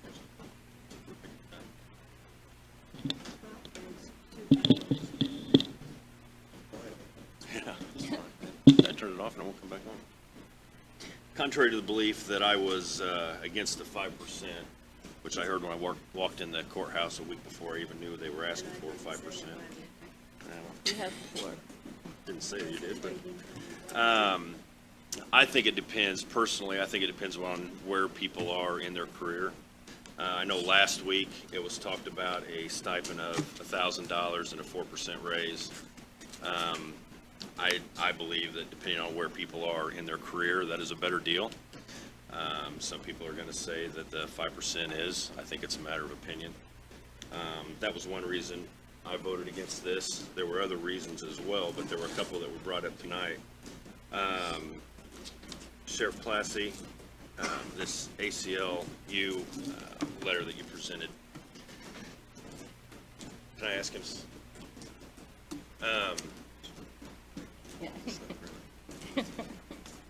I think my question for you, I believe something needs to be done with the jailers, without a doubt. I think something needs to be done with dispatchers. Those are things that we hear about constantly on both, just the pay and not being able to retain people. I don't believe I was on when new people were given to you, this certain number. I know you've never been able to fill that. Correct. But it was also my belief when we moved into the new jail that we weren't gonna need all those. Is that still a possibility? That was, You know. I don't know who had said that. I had heard that as well. It didn't come from me or anyone that's in my office now. Frankly, we really don't know, and that's why we're gonna wait for Bill Wilson to do his study. He just wanted to go through the building instead of looking at the schematic, and Charlie was arranging that to do. But my hope is it can stay what it is, or even be less, but I don't wanna cut staff and then show up later and say, well, I guess I need more staff. So I wanna see what we can do with what we have until we get a study from Bill. I will say, just kind of a history of it. Sheriff Plassey wasn't in office at the time. I think it was the last month and a half of Sheriff Ewing's term. And the months leading up to that meeting, it was essentially sold to the council by the commissioners at the time that there was a high likelihood that it would require less staff due to greater efficiencies with design and things like that than what you currently have. Correct. You have multiple floors now, 2 different buildings, and that was kind of what was told to the council and the belief that we had at the time. Going back, I would say probably before those jailers were given, maybe even back to discussion about the jail itself and funding the jail. So. And I know that also it depends on jail population. The more inmates we have, the more movement, the more employees it takes to do that. So it's kind of hard for him to make an estimate based on what he had at that point, but we'll get that for you soon. I just don't have it right now. I'm going back to my original thing. We're having a difficult time trying to figure out how to come up with the extra few dollars an hour so that we can get the police officers that we need to keep us safe. I mean, that's a high priority to me, much higher than elevating the elected officials' salaries so much. I mean, we're talking about a huge raise for the elected officials who, as was pointed out, you kind of knew what your salary was when you came into the position. And I'm not in this for the money at all. I mean, whatever, I don't even know what I get paid, but I'm not here for the money. I'm here to look after be fiscally responsible, and I really feel like we need to do everything we can to help out the sheriff's department because they're who keep us safe. They're the frontline people. We need to get that. So I really believe we need to investigate this further and make it a high priority. All right, thank you. Thank you. Thank you. Loudermilk, can I just address that? I absolutely agree too. I don't want it to be the committee, just by what we're looking at and what we've proposed, would not support that. I mean, obviously there's need, and we were trying to brainstorm in those sessions how we could do that prior to having the information that we received tonight. So with the information that we had at the time, what we proposed is great. As I've told you, there are parts of it, the budget, that I'm not overly, no one's going to be 100% on everything. And there are parts of it I maybe am not as comfortable with, and parts of it that I'm 100% comfortable with. So if there is something specific, that's just, like I said, kind of deal with the parts that need to be, and then we can vote on those.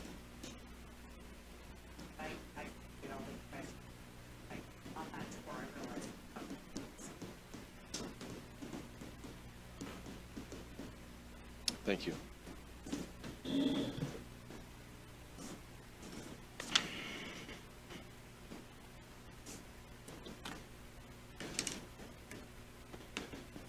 Councilman Norris? Mr. Bramble, what's the new clerk incentive?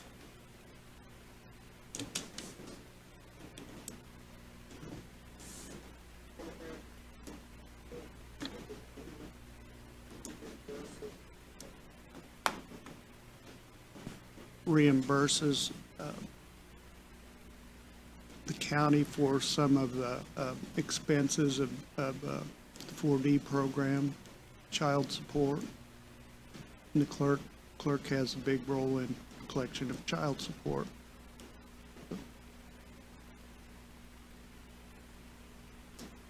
So a portion of that return goes into that fund.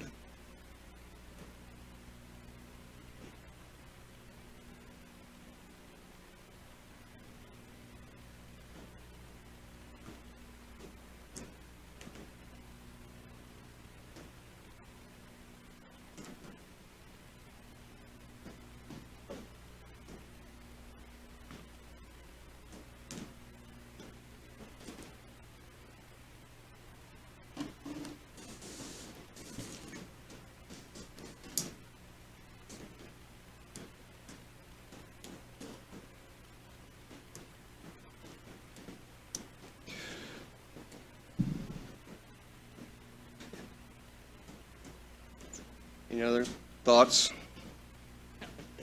Comments?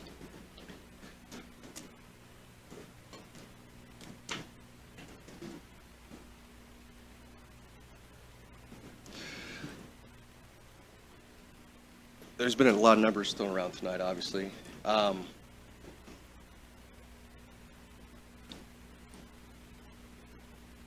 I'm trying to find the sheet, and it's probably buried. But do you recall roughly, was it $330,000 for every, from 4 to 5% raise? Is that correct? Yeah, I think for every percent, it was like, rounded, it was like 1% raise costs in the general fund. 334,000. Yeah, 300 some thousand $356. dollars.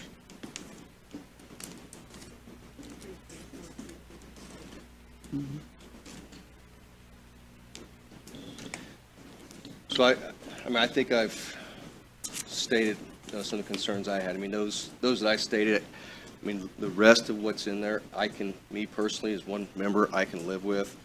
You know, I did send out an email that you all have a copy of tonight, and I stated why I didn't communicate everyone in that email, and I think it was a good reason. And I consulted with Mr. Effner before I did that, and I believe that was the correct route to take, and I think it's fair to say that it was the right thing to do, not to communicate that to the council in advance. You know, with that said, I still support the 4% with a bonus. I mean, I know there's some that have angst about it, others are okay with it. I know I've received positive feedback about the email I had sent out. You know, just looking at numbers off the top of my head here, and like I said, there's a lot of things swimming around. I think a lot of employees would benefit from a bonus to hit them in November. I mean, and that's the feedback I'm getting. Again, as Councilman Thompson, one of the things he had stated was everything's dependent on what you're, I guess, where you're at in your place of employment here in terms of what your future looks like here. Is your future another 20 years or is it 2 years? And you're going to look at things quite a bit differently based upon that.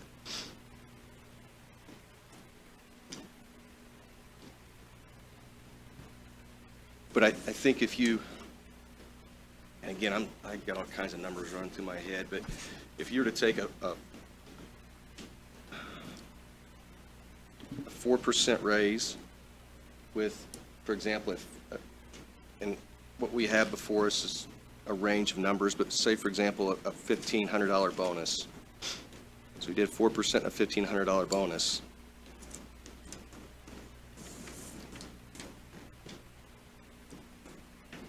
Would that not be equivalent to a 5% and a $1,000 bonus.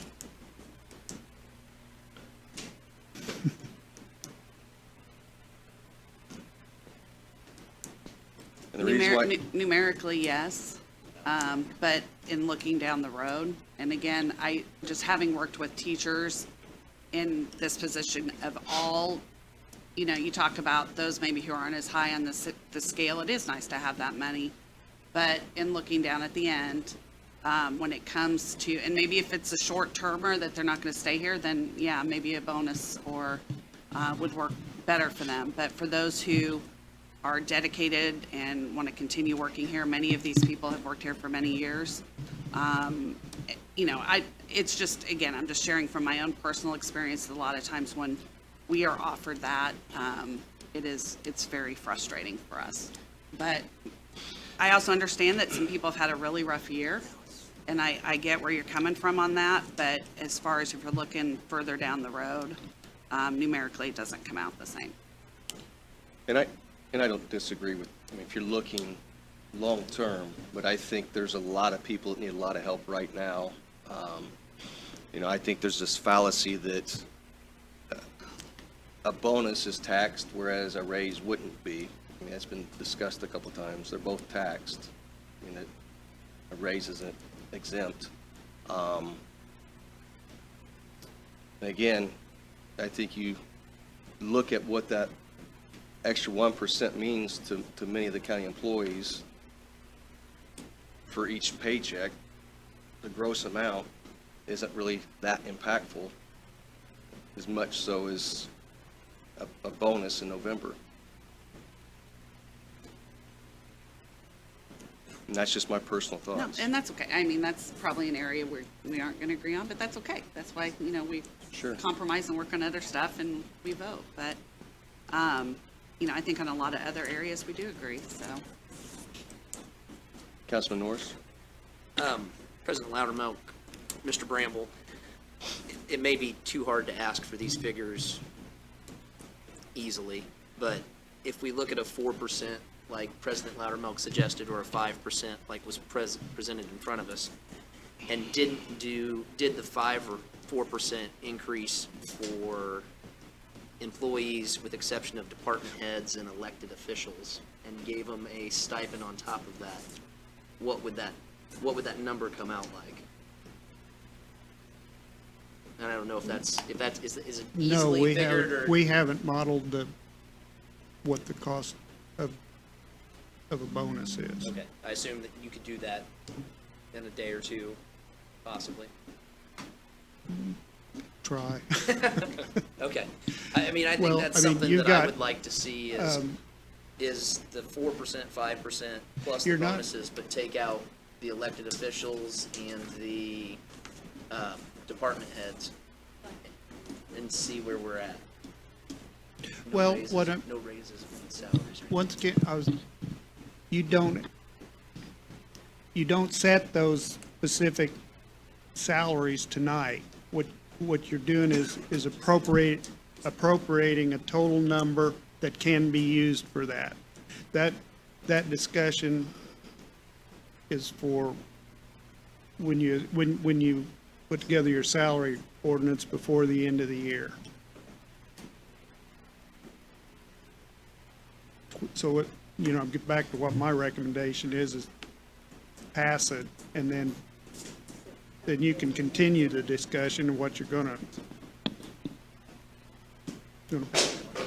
The one, and then again too, if you're talking about $1,000 bonus in November of this year, that's not even, it doesn't have anything to do with this. That's a separate set of documents. Right. Commissioner Kearns? We, talking with our HR director, Terre, back there, one thing that we probably should set tonight is the parameters as to who's eligible for that bonus. If somebody gets hired after this meeting, are they eligible for that bonus? Do they need to work for 12 months? Is it FTEs or part-times or both? Do part-time employees that work for the Parks Department for the season, should they get $500? And I don't want to throw a monkey wrench into this anymore, but these are things that are going to happen if this moves forward, that we need to be able to figure out what those parameters are. Now, we can run you a quick report, and I don't know if it's possible to do it tonight, Tara, to run what our current FTEs are.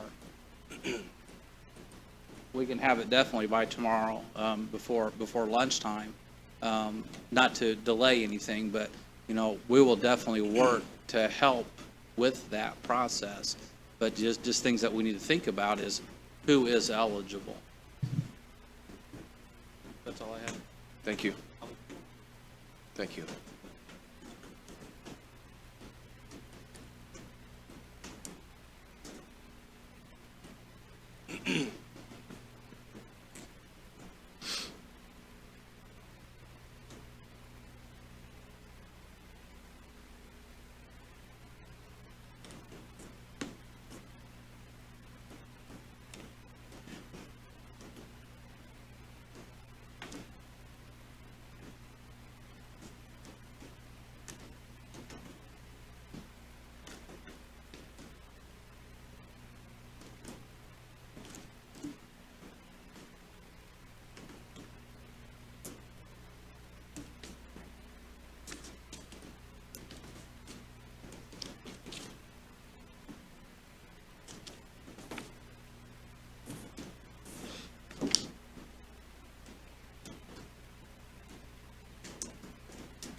Any additional thoughts?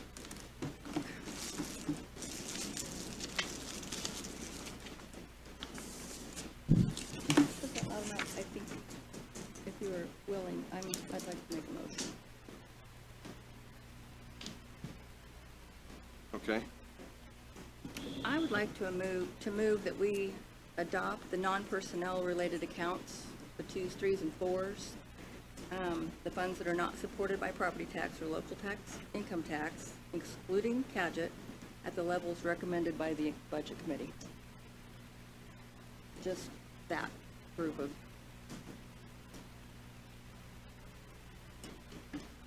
accounts.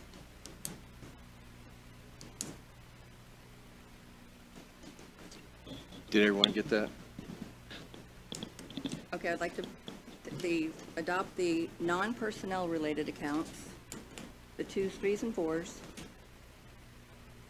the funds that are not supported by property tax or the local income tax, excluding Cadget, at the levels recommended by the Budget Committee. That portion of the budget I would like to adopt.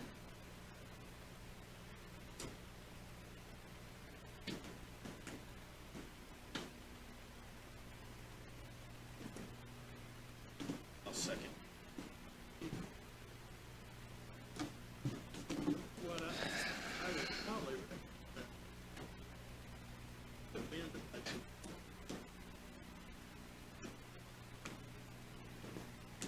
I would probably recommend to amend the budget in that manner if that's what you want to do, but I think the budget as a whole, I would recommend you adopt it as a whole.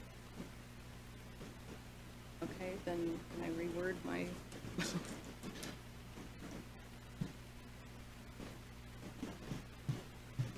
I thought we were able to adopt portions and not adopt all, that we, or, Well,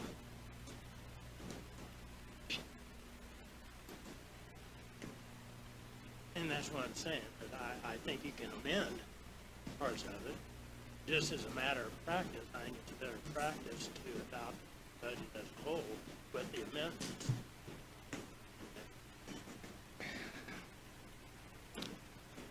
I would agree. I think maybe the amendments would be cleaner. I think it's just too muddy.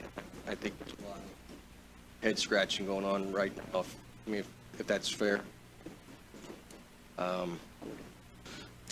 So I think that's a tough motion to even wrap your head around, honestly. That's just my opinion. I don't know how everybody else feels about it. I mean, certainly, we can see if there's a second and go further, but I'm sorry, you did second. So, yeah, we have a motion and a second, but it's open for discussion. Can I ask the auditor a quick question, again, going Sure. through this for the first time? What is our turnaround to get it? I know, like, once we accept a budget, it has to be submitted within 48 hours, but More like, what kind of crunch are we under? And if we do, like, approve a budget, you know, obviously we have salary ordinances thing. I think that's the part we're all kind of hung up on. salary ordinance, you've got till the end of the year. Uh-huh. But But as far as the budget itself, from today, I looked it up, you have 5 business days to submit it to DLGF, but then there's November 1st is the date they say that it has to be passed by, but so we're talking a couple weeks. no, we've said October 12th is that's what the advertised date. You got to do something today. But our drop dead date for submitting it, it's like November 3rd, I think. Did you guys hear that? Okay. Okay, so do I need to withdraw this motion? Okay, then I move to withdraw the motion. And I would also move that we So you're withdrawing yeah, the motion. So we had a motion and a second. It's now being withdrawn by Councilman Wilson. Any questions about that? I'm still tracking.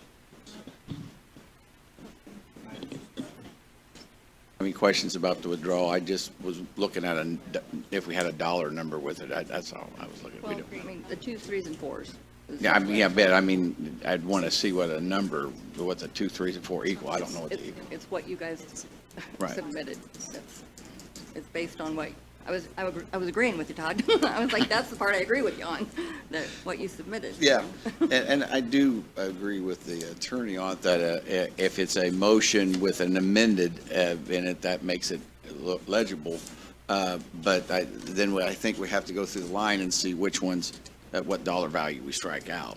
Just so we can have a total, because right now we're looking at $71,280,000 is what the total budget was, the earlier motion. So, I mean, we'd have to have a dollar amount. Last year, we were, 70,000, 32,000, so.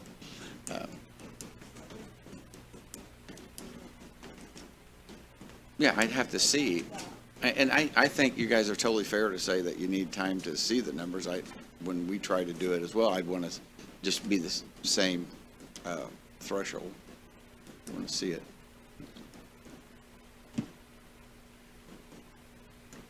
Let me ask you this, if we're not going to agree on everything, do we just recess this portion of the meeting and meet again to complete this portion of our agenda? To recess, or whatever the terminology is, to, I think you can recess and reconvene at a stated time, date, time, and place, which should be stated in the course of the motion and the meeting. Should also be included in any memorandum or minutes of the meeting. I'm not necessarily making that motion, I was just clarifying that that's what needs to happen then. Or do we press forward? It's forward. I think if you're, just my personal thoughts, I think if you're to recess,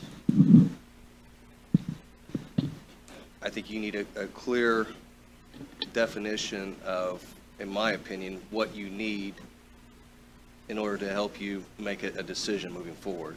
I mean, if there's a reason to recess, then I feel like right now, as a body of 7, is when we discuss why that would be and what it looks like that maybe you want to see differently in terms of numbers, what numbers you want calculated, what would help you reach some decision.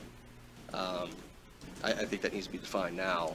I think just to recess and not have that laid out is just delaying the inevitable, quite frankly. From my understanding, and everyone, please let me know if I'm wrong, it's not so much from what I gather, is the actual amount of the budget as it is the stipulations in it for personnel. Is that kind of what I'm gathering, which, from what it sounds like, And that's settled with the salary ordinance. salary ordinance. So I guess, you know, if that's the part that we're hung up on, then obviously we're gonna have to deal with that later anyways. So, you know, in looking ahead, if it's not the amount, if we're coming in pretty close to what last year's was, I don't know how we move, you know, beyond that. We've already voted it down, but, if it's anything else, I mean, I guess, you know, if it's, I guess that's what I'm asking is how do we proceed? Because it's really the salary ordinance part of it. You know, like Councilwoman Wilson said, you know, the 2s, 3s, and 4s, I think we're all okay with. And I think that there's room for compromise and discussion on the other part if we need to.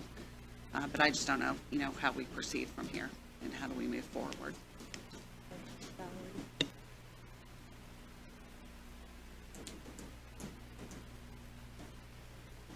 I'd like to make another motion. Councilwoman Wilson?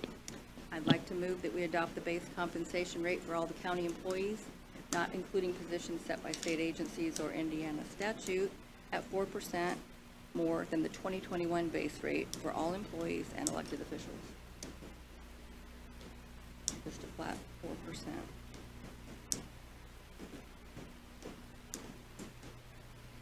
And if, I mean, I put my notes, I put it in two separate categories for motions, but I don't know that it needs to be necessarily, because I want to address bonuses as well. So does that need to be separate motions? And we could discuss that, but that would be outside the budget if it was to be paid this year. Yeah. Well, I'm talking about next year too.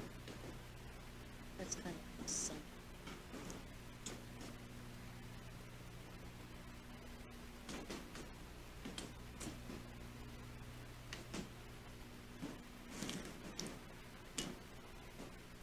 Can I amend my motion?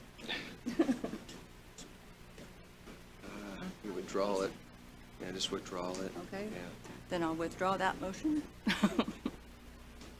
And I'd like to make another one. Okay. I'd like to move that we adopt the base compensation rate for all the county employees, not including positions set by the state agencies or Indiana statute, at 4% more than the 2021 base rate for all employees and elected officials. In addition, I'd like to move to adopt a bonus of $1,000 for all full-time Vigo County employees, and with the eligibility for that we determine later. Unless you Well, want now- to yeah. stipulate what I think it needs to be now. Now you're. Go ahead, Bob. If I understand what you were talking about previously, I think the bonus, if you will, would be an additional appropriation in 2021, and would not necessarily be a part of the budget. Okay. Well, I wanted that money. And in line with what I recommended before, I think, you know, I would recommend an amendment to the budget and then pass the budget either now or The other, some subsequent time. excuse me, I appreciate that. The other part I forgot to add is that I would like for that $1,500, did I say 1,500 or say 1,000? Okay, I need to withdraw again because I misspoke. But I think what Mr. Effner was saying is if we were to give, a bonus was to be considered for this year, then it would be an additional appropriation and not contained within the This is budget for the- 2022. No, I'm talking about 2022. Okay. With it, and also, I forgot to Okay, add. sorry, okay. I apologize. I'm going to make a motion to adopt the base compensation, as stated before, at 4% for all employees and elected officials, and include a bonus of $1,500 for all Vigo County employees employed with Vigo County, as need to determine the eligibility requirements, with that bonus coming from CARES money. That doesn't reflect, it doesn't make an adjustment to the budget itself that way. CARES money is included in, it's cash in the general fund. It's just, it's another I'd like for Jeff. appropriate, it's another line item in the budget, in the general fund budget. So what are you saying, that it cannot be used for above? No, I'm not, I'm saying that Let Jim answer, please. it's not a separate fund. CARES isn't a separate fund. It was transferred, at the end of the last year, it was transferred to the general fund and is part of the general fund's cash balance. We did an appropriation of what was remaining in that, of that CARES money so that we could administer the various needs of dealing with COVID, had that set aside for that, but it's not a separate fund. So you're saying that, You would be just making a regular appropriation out of the general fund. So it's just a piece of the general fund? Yeah. so you're saying for 2022 that, I mean, we can't pay for the $1,500 bonuses out of the CARES money is what you're saying? There really isn't any CARES money. It's been merged with the general been fund. It's absorbed. just, But it has its own department and location. yeah, it has its own Location. appropriation, but it's not a separate fund. But wouldn't, it's not a separate fund, but you could appropriate money in the CARES location within the general fund Yeah. for payroll. And that's what I'm asking to do. So that it doesn't affect the budget numbers per se. It does. But, I guess if it's in the general fund, yeah. It's, I understood it, I'm sorry. it is within the general fund and, but it is kind of a different revenue stream. It's not it's in there and it's already appropriated. So in essence, if that appropriation should die at the end of the year, so you'd make a new one.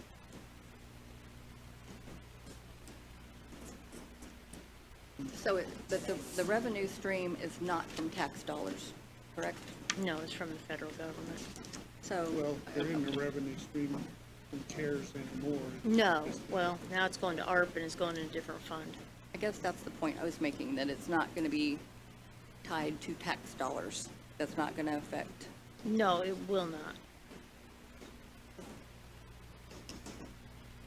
I think your intention was to, correct me if I'm wrong, that you wanted to add a bonus for 2022 and you wanted that particular pot of money to be used to fund it. Correct.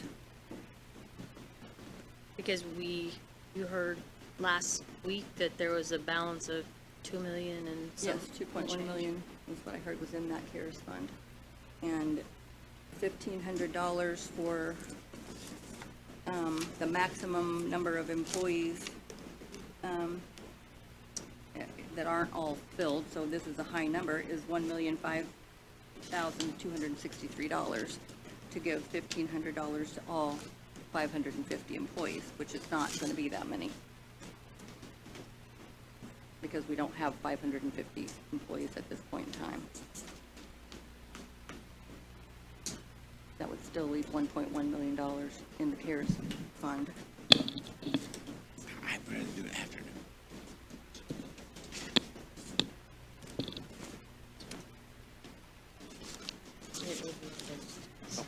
And you set the appropriation. Sorry, I Councilman just, Thacker. if I can, just to understand, so I'm trying to get a number, a totality. So the 3%, as Council President said, that it would go from, that would drop at $334,356, right? If I understood what your rationale was. I'm wanting 4%. Yeah, from 5 to 4 is 330. You said 3%. Okay, I'm sorry. So That's I'm why I was dropping confused. 8%, I should have said, thank you. From 5 to 4, it drops $334,356. So that lowers the budget, I can get that number. But then when you add the 1,500, and is there 550 employees? I thought it was closer to 600, the number we're looking at There's full-time. 550, but they're not all filled positions at this point. Okay, so if we do 550, then you're back over the original budget that I proposed of 71 million, no? Not, So if you drop 300,000, then you add 800,000, that's more than $500,000 more than, I mean, But as far am I not as doing the the- math right? as far as the revenue stream, it's less because where we're getting the money from is not tax dollars. It's there from the federal government. We have $2.1 million sitting in there. 1 million, what was the number again? 1,005,000 and change is what I'm proposing be used for the $1,500 bonus next year. It doesn't come out of the revenue stream of the general fund itself. Is that right? Can I ask a question about the care, so you're talking CARES dollars, right? Yes. Can that be used for all employees like that? I guess is my question, because I know each of them has different guidelines, In, and so, in the initial CARES Act, it was for public health and public safety people. But the CARES Act money that we had last year was all claimed and used for salaries for public safety people. We got the money and it went into the CARES fund and then went to the general fund to reimburse the general fund for those salaries. And that's where it sits. And we appropriated an amount in the general fund to cover ongoing expenses of the COVID crisis. So at this point, it's part of the general fund. And it, so it could be used towards employees or other type of projects or things.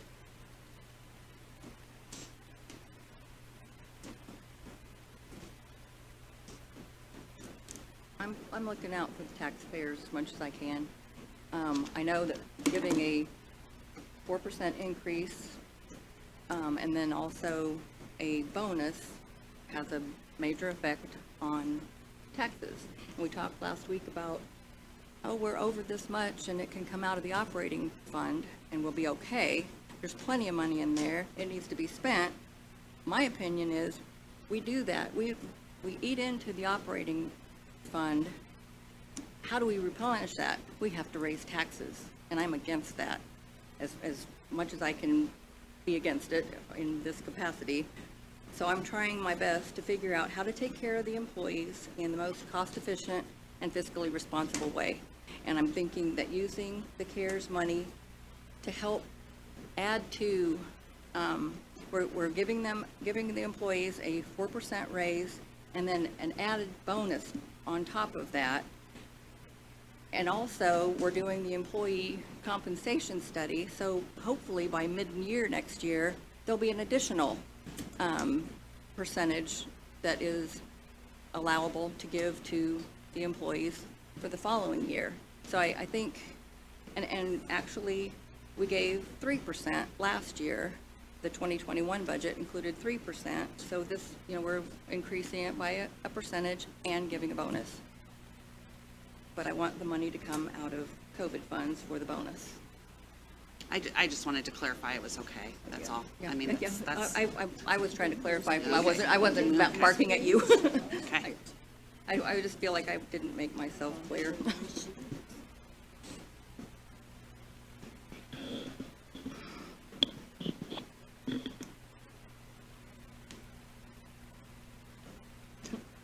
Mr. Loudermilk? Did you have something else, Mrs. Thies? No, I'm just waiting for you.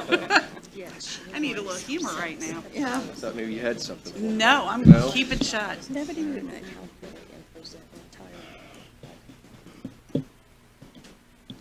the other thing, you know, I don't know the math of how that would work. But we've got this thing set under our levy limits and under the advertised limits. And you're throwing a wrench in here that may not be possible because of those limits. How would we know? You have to do the math, and you don't do it in a day. How many days did we sit in here working on this? He edited them up for me. What? I guess maybe if you looked at it this way, you've got a budget here with budgeted 5% increase in this budget.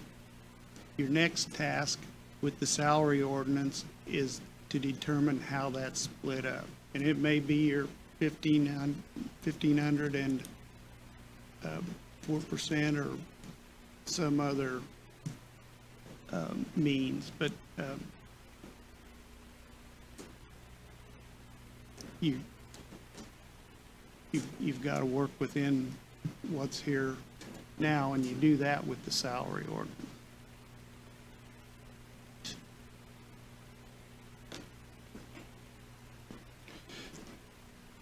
This is kind of convoluted, I suppose. I'll withdraw this motion again too, and that we possibly should recess and bring it up again Monday next week after we've had a chance to look it over.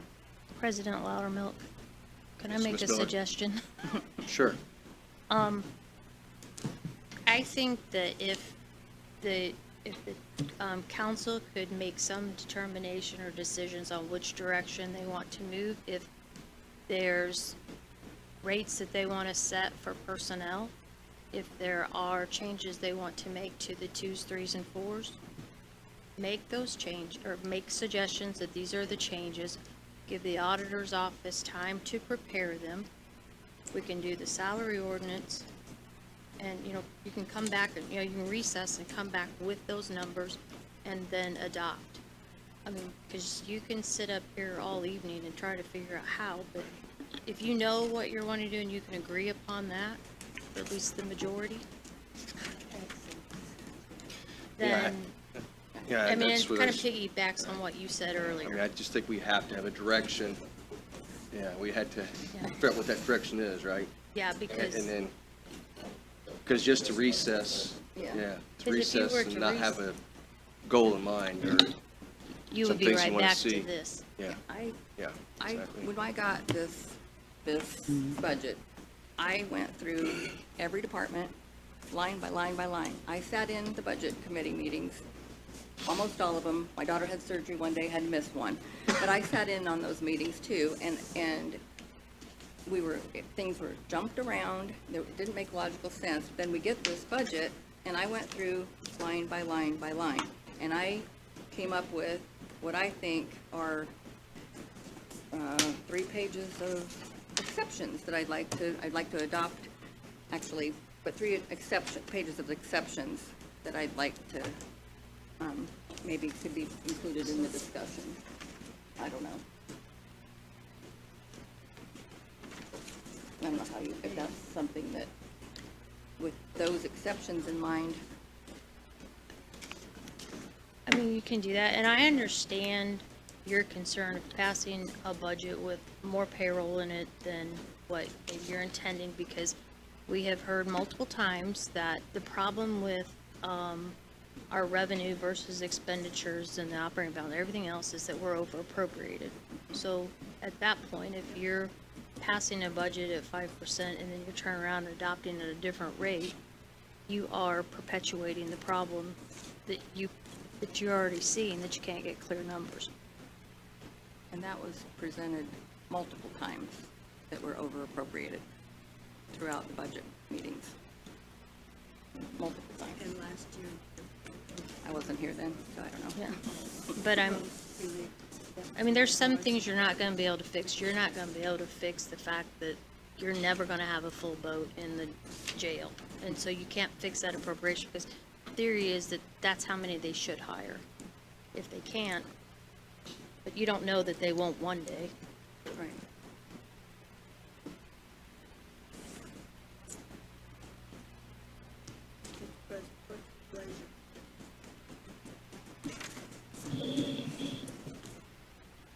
I think we're in a goofy spot right now. Like I said, I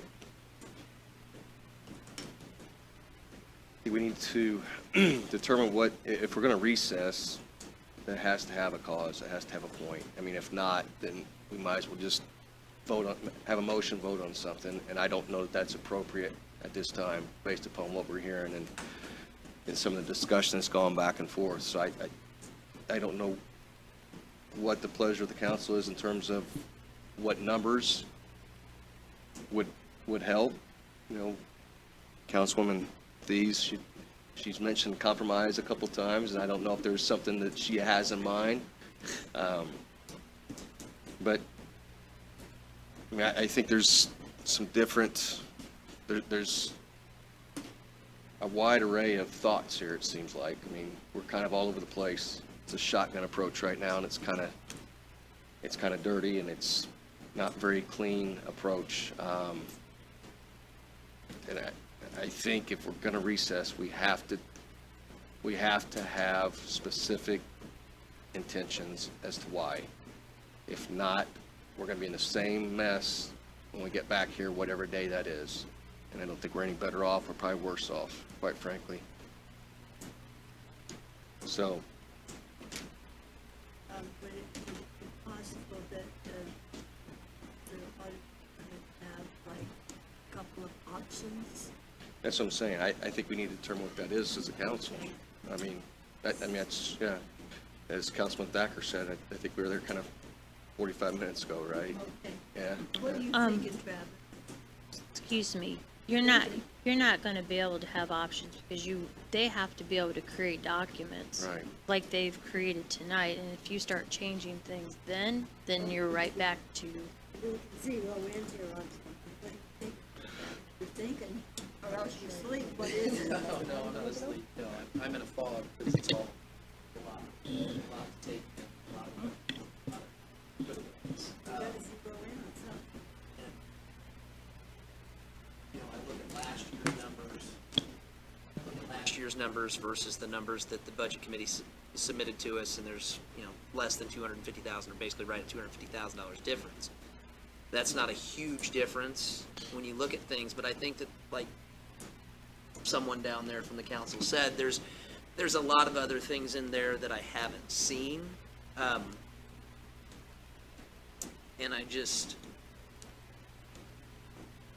I'll just be honest, it's not the end number that I'm personally worried about. You know, I think President Loudermilk said the same thing, not that same thing, but that the 4% or 3% or 5% raise, it's not that $248,346 over from last year number that I'm worried about.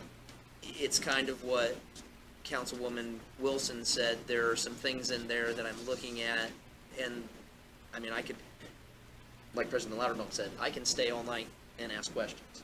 And I don't really know if we'd get anywhere if I ask those questions. So I guess I kind of feel as though maybe I can go back and make, hopefully not 3 pages, of exceptions or notes and look at things, but I feel like it's not the number, it's maybe just some of the things. And I think I want the people here, or that were here, also to understand that it's not the raise that I'm concerned about, it's some of the other things that are in there that I'm concerned about. So, if that makes any sense. And I apologize because I am new to it. You know, it's all new. And so I'm just looking at things that, to make the right decision. If we could simply say, you know, I'm gonna pass the budget for this number and then we're gonna go through and modify everything, I probably wouldn't have a problem with that. But you on the budget committee spent days and countless hours doing it, and I don't feel like I don't feel like I want to chop everything apart that you've done. I just feel like I want to see it. And I've got to take that book that I have and probably spend a little more time researching it. Send out some emails and ask some questions. So I don't know how we get past the point tonight to get to where we need to go unless we make a motion to recess. But we have to. But I understand where President Loudermilk's coming from, saying that it's hard to do a recess without some kind of direction. So, I don't know. I don't know what to say. That's just my opinion. I think that not only does everybody need more money because it's been a long time since they've had the budget or the compensation study done, I think the bonuses or stipends, as you called it, is a great idea on top of the 4 or 5%. I think we're in a good position right now where we can give back to the employees some of that during a time where things might be harder. And as Councilwoman Weger stated, with gas prices rising and stuff like that, there's some expenditures there that they may not be ready for. But I honestly don't know what the right answer is at this point.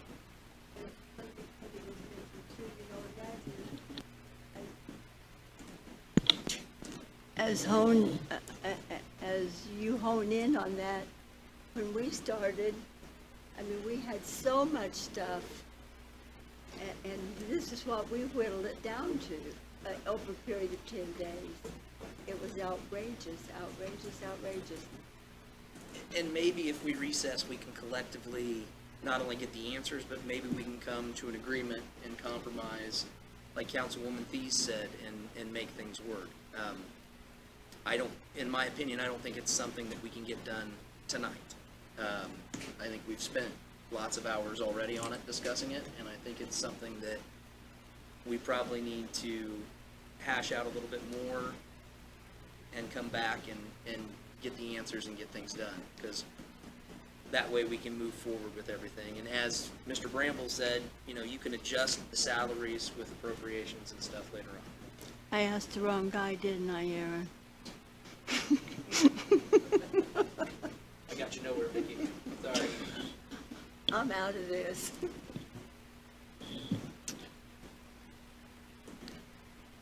So what information is needed?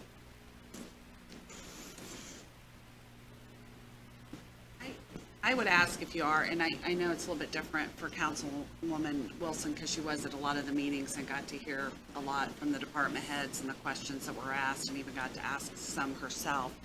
But if there is something specific, as best as I can, I tried to write down a lot of notes, all of us did, and I have a pretty good memory on most of the time. I feel like it's pretty shot tonight. But if there is something, reach out to department heads, or ask us, or see if we can put notes, because I feel like we did go through quite a bit of stuff. If there's something that stands out, reach out to that specific department. Just kind of throwing compromise out there. Can I throw an idea out there? Throw it out there. Okay. So I know you all like the idea of a bonus. I'm going to use the word bonus to make everyone happy. What if, this has been a rough year in general for everyone. Beyond county government, 2021 has stunk. And so I don't know how this would work, but obviously we're talking about the 2022 budget. So if we came up with an idea for the percentage for 2022, and then Mr. Bramble, is there a possibility to look at a bonus based on this year? Separate aside from things. So like if we did something in November or December, just throwing a little out. That was another one of my motions. Okay, but I mean, just for this year, and then possibly still, I like my 5%, still looking at something like that for next year, but without the stipends or bonuses. So looking at a bonus for this year, because this year has been terrible for everyone across the board in life, in COVID world. And then, so that would still give a little of that incentive towards the end of the year, maybe help for the holidays, any expenses that they had, but then still for next year, consider how possibly the 5% and going into the work study that we're looking at. I think, yeah, I mean, my thoughts all along were the bonus, like the end of November, beginning of December, Based on this year. for this year, correct, yes, Okay. yes. Yeah, that's where I was at all along.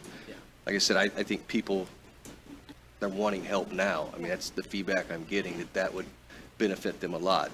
This wasn't a delay in my mind for next year. I mean, it never really was. It was solely for this year, as in potentially the end of next month. But I think if that's what if that's one of the items we want to look at, I think what we need to do is get information I think we need to probably develop an idea of what that would look like. Is that a full-time employee that has been full-time for 6 months? Is it somebody that's been a year? Is it somebody that was a full-time employee as of December of last year? Because, Mrs. Wright can pull that information as Commissioner Kearns had volunteered her for, but she needs to know what that looks like, right? I mean, she needs to know if that's a full-time employee that was hired last month or 6 months ago, and I think that's important. So I think we need to maybe kind of narrow that down too. If we want to consider that for next month or early December, what does a full-time employee look like? And does that include a part-time employee? And if so, as Commissioner Kearns had stated, you kind of get into another issue as well. And I think you have to define what a part-time employee looks like as well. Is it going to be somebody that's just seasonal worker out the Parks Department, or is it somebody that is a consummate part-time worker that is essentially here year-round working part-time? I think those are things that, again, Mrs. Wright would be happy to pull for us, but she has to know what we're looking for. I mean, just throwing darts in the dark isn't going to get us anywhere, but I think we kind of need to give some guidance, preferably tonight. And use her professional background too, because I have a feeling she's probably, seen places that have done bonuses and things like that.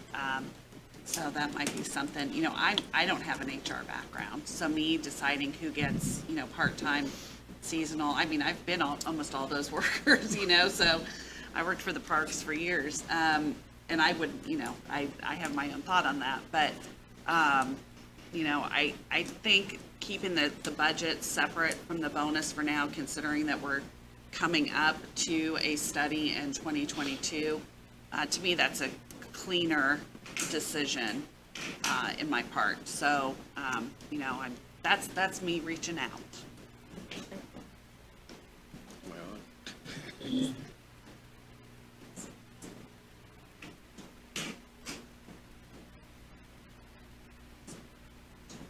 Okay. Did everybody Hear copy? that? No. Did she have her mic on? Did everybody get that?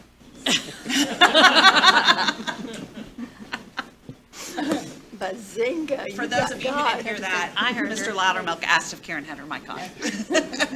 Did everybody copy what she had said? Yeah. That, that would not require an additional appropriation, it would require a transfer of an existing appropriation if you're using CARES money. There you got it. Never mind. You're okay, Mr. Roberts? You didn't need to. Can I have something to say? Sure. Maria, in an effort to compromise, that was one of the issues that I had in a motion that I had written out that I wanted to address. Is that another motion? But I didn't think it was, I had that as like a high priority to address right now, but I didn't think, since we were on the subject of next year's budget, that it was appropriate to bring it up right then. But that was what I was considering, and I also had in there, the stipulation of full-time employee from December 1st to be qualified for it. If they came on in June, then they would get half that amount. But I wanted to be able to address all of it, but it was not to be at the, because it was for next, we were talking about next year.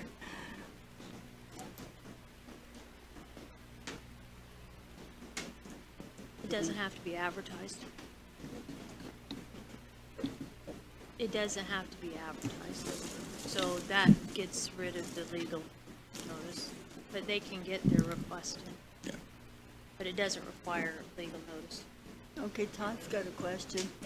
No, that's fine. Yeah, so I mean, if I can maybe summarize what I've been listening to here, so I think Auditor Burnbull said this probably an hour and 15 minutes ago, that if we could adopt a budget, then we could massage and work out all these issues on the salary ordinance. So, I mean, is there a number, a starting point? If you're trying to solve for three unknowns, it's harder, but if you have, at least get a known, if we have a number, if it's the, whatever last year's budget, and we were looking at 0.68, so that was $71,280,744. If that number's not suitable, is another number suitable, $71,250,000 that we could get, and then we put together, I totally agree that we put together a study and we see what that is, and we could do that with the salary appropriation. Is that not feasible? I mean, I'm seeing here that everybody's looking at that same direction, and the only reason I don't like the 2, 3, 4 just carved out is because we cut 2s, 3, and 4s to get the ones where we wanted it, to try to stay under that umbrella. And so I think when you look at it, if you look at all of it, but I don't think we can recess and come back and try to look at all of it, we'll be in a bigger mess. But if we can come up that we at least agree on a number, if it's 71,100,000, whatever that number is, then we can move forward how we, with the studies. That's just a suggestion. One more comment for that. I do appreciate that you cut the 2s, 3s, and 4s. That's what I was acknowledging that, and I really appreciated that part. So that was a biggie for me, that I definitely wanted to make sure that the numbers that you recommended for that were maintained throughout it. I guess I just didn't understand the procedure for how it had to happen. But I do appreciate that. Can I make a motion that we recess Wait, with the... Jim's trying to say Oh, something. sorry. Time out. Okay. You guys have other agenda items. Oh, yeah, that's true. Oops, yeah. Jim's trying to say something. Once again, Sure, you're the prosecutor. So what I'm essentially hearing, and I want to make sure I understand this, is you guys are considering what the percentage raise should be separate from a bonus that would happen under the 2021 budget, right? So is there anything that prevents passing the 2022 budget as it's proposed right now? We already voted it down. We already voted it down to not pass it the way that it was presented. Yeah. 4.75. But, so if the issue is what the final percentage increase is going to be next year, but you're going to separately examine that under the salary ordinance, right? The actual numbers would go under a separate ordinance from the budget that you're passing. And the bonus that you're talking about is going to be under the 2021 budget, not the 2022 budget. Both. I was proposing it to be both. Okay. So that's not what I was hearing from the majority of people. I know that was one of your proposals earlier. So I don't know if, again. I think you're saying the same thing I was saying, is pass He's trying The- to say it, but the nobody be quiet. 5%, and then Yeah. Nobody's allocate proposing we that. go higher than 5%, right? We cannot. It's not Okay, past the okay. 5%, it's Pass past the the budget. appropriation. Right. pass the You appropriate. pass the appropriation, which allows you to then, under Appropriation. the salary Yes. ordinance, fund up to Yes, 5%. yes. But there are other issues got it. in the presented budget that are separate, that's why it was voted down. And what are those? No, they're not all under salary. Because I thought if you said you wanted to increase 4s, it was okay. That's the way I took that as well. If you're moving to approve 2, 3s, and 4s, it That's what you sounds, said, yeah. But I do know that, that's what I was trying to say, if we get a number and appropriate that number, then we can do. Then you can clean it all up. Yep. I I would even be willing, and this is just throwing something crazy out there, but what if we Something else. did like 4.5, 4.75 to make that nice little compromise? I don't know how crazy that would be on your guys' end, and then a bonus. You know, I mean, if I'm willing to give up a little bit and, you know, kind of go back and forth, I mean, that's fine. But I think in the end, you know, we Good look idea. at the amount, and then we try to compromise and come up with that last part. Because you know, I'm willing to give a little. We all give a little. So, just, again, it's that teacher mind. I'm trying to make everyone happy. I know it's not going to happen, but Once again,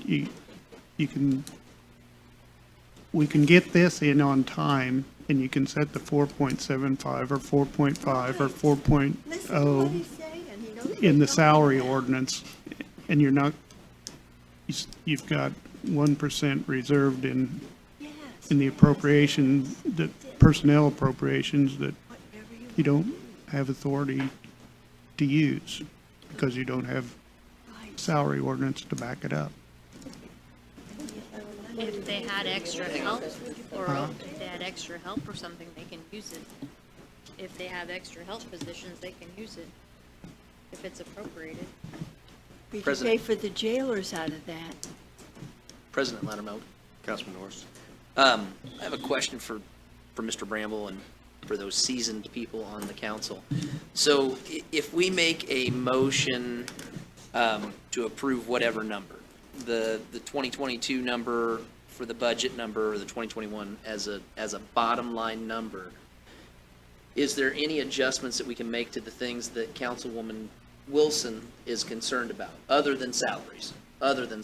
Outside of the salaries, if she says, I don't want a Durango purchased, and we all come to an agreement on that, can we adjust it? Are we just trying to Yes. get to that bottom number tonight, and that's it? And then we can adjust everything after that? Is that how I understand it, or not? No, you'd need to just get rid of the Durango tonight. But I don't know what any of those things are. I was just Yes, using or that as an what- example. Whatever. Okay. So I think the anything- concern is, The twos, threes, and, Twos, threes, and fours, and a direction on payroll. and once again, I'd say do the ones tonight, and that's your budget. I think you could probably put stipulations in the salary ordinance that, no more hiring temporary employees or whatever. Couldn't you? Well, I don't know that they would hold water. Is it Or because the other of thing extra is, help? the You other don't thing set is, the once you've number. set the salary ordinance, and we determine what should be in the 100s, come back in January and reduce the appropriation. You could do that, or you could fix it now and get it right and done with it, rather than trying to go back and reduce it. But what I'm saying is we're getting pressed on time to get this thing sent to the DLGF, and there's, How- what, We've been there 3 Mhm. hours. Because I guess my suggestion was if they can determine what they want to do, and then whether it's set compensation rates, set twos, threes, and fours where they want them to be, get an agreement, a consensus of vote of the majority of them.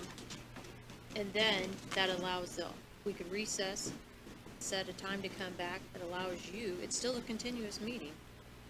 It allows you time to complete the documents that you need for Gateway, and then you can they can come back, say, "Yep, we're good with these, we're setting the levies at these amounts," and then sign all the documents, you upload them the next day, and it's done. Because the problem is that even if you're just looking at this ordinance, you still have to have the details to back it up, so.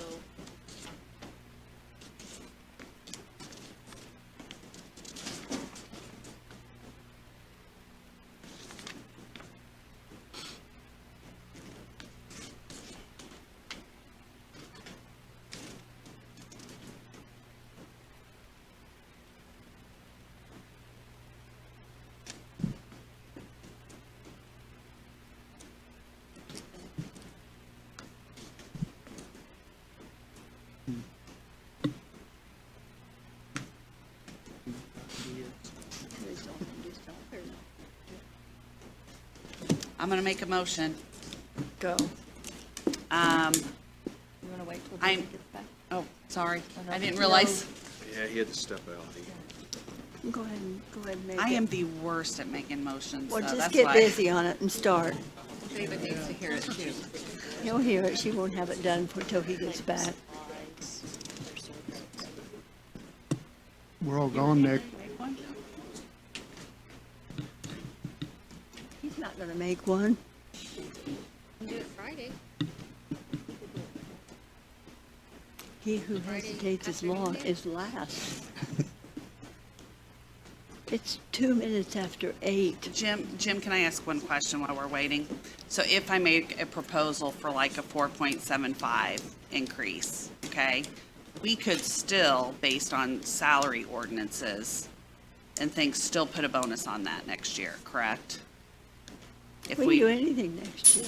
I know, but I mean, if I made like if I make a motion for that. All we can do You is mean amend appropriate the it. 2022 salary ordinance in 2022? Mhm.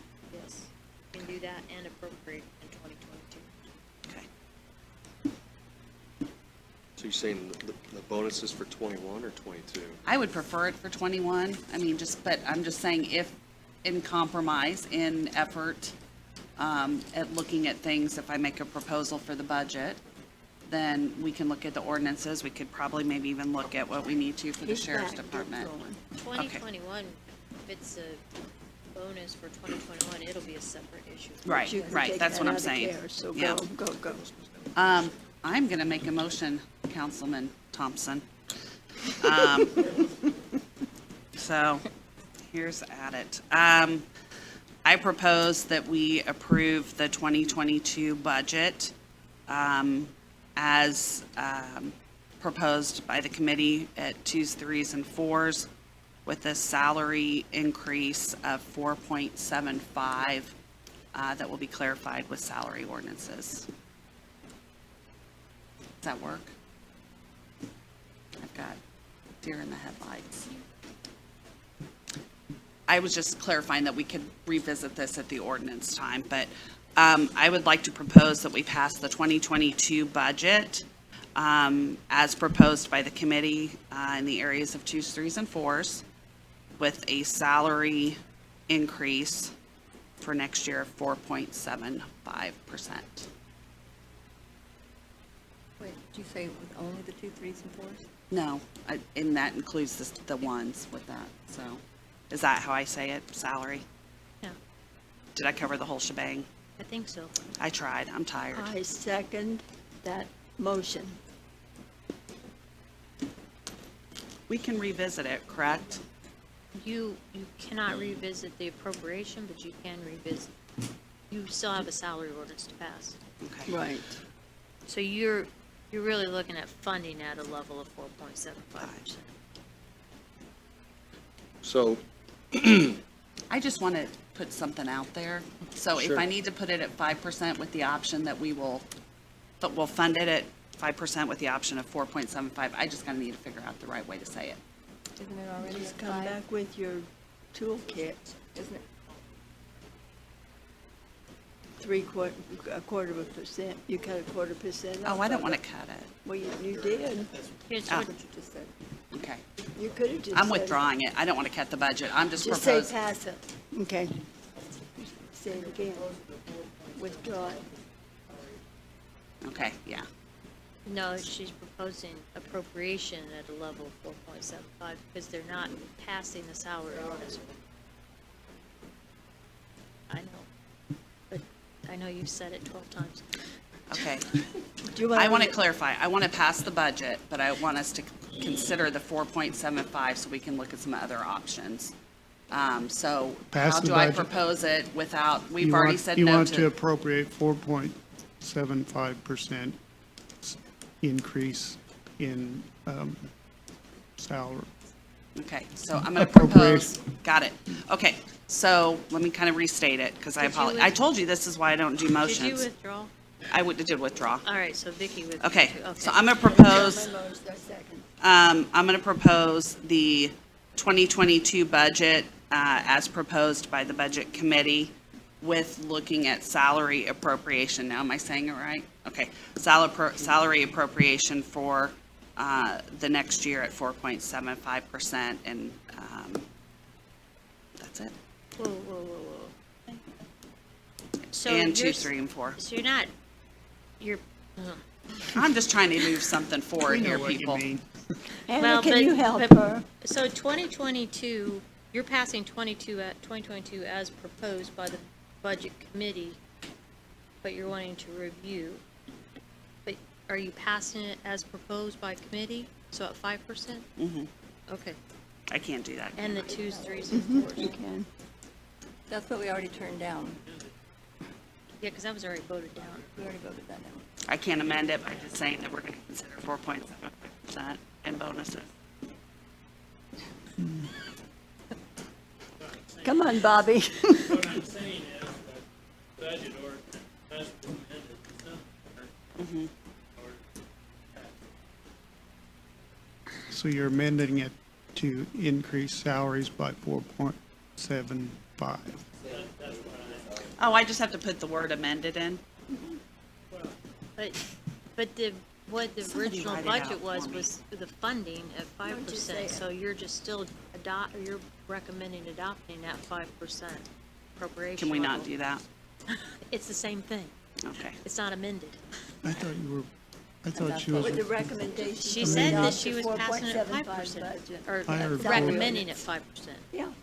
I want to just pass the budget that we did, but consider it, I guess we need to amend it, the salary ordinance, but I guess we can't do that because we've already shot it down. So Is that what what- you're telling me?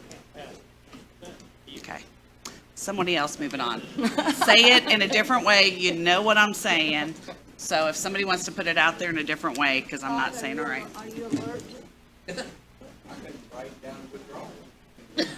Hey, I've only done 2 motions in my life and I screwed them up, so have at it. David, you want to have a go? I Yes. did, because I think I said it wrong, but I think everyone knows what I'm trying to do. I'm trying to get us to move forward so we can revisit this, but I'm not saying it in the legalese.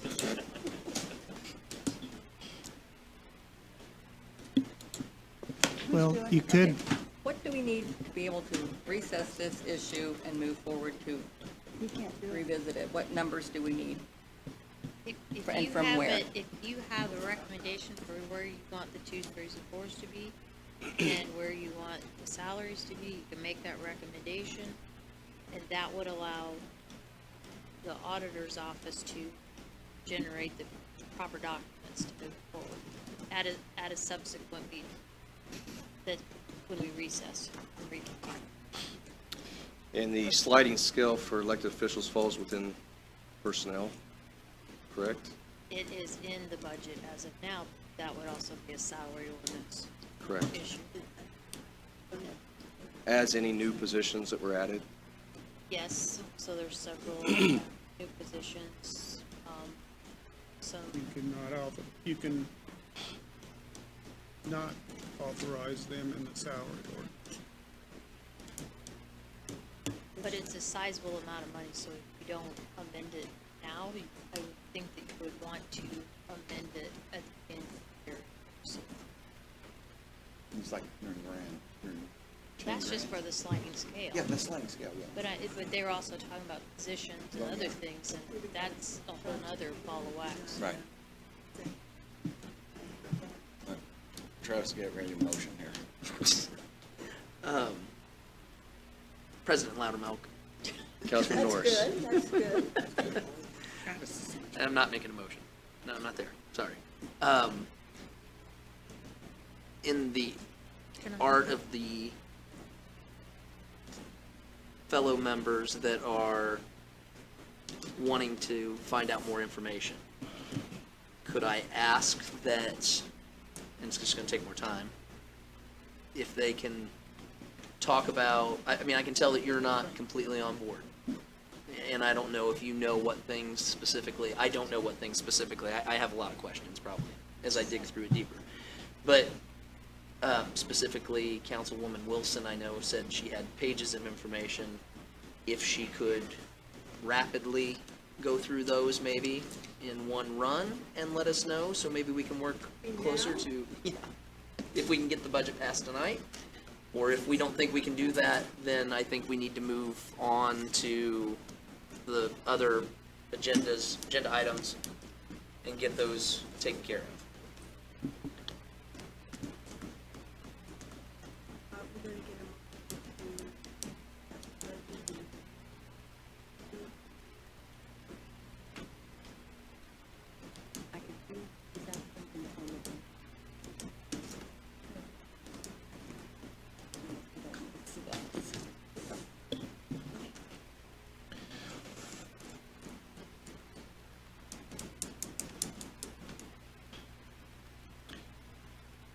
So do you have a motion? Me? Councilman Norris, you know?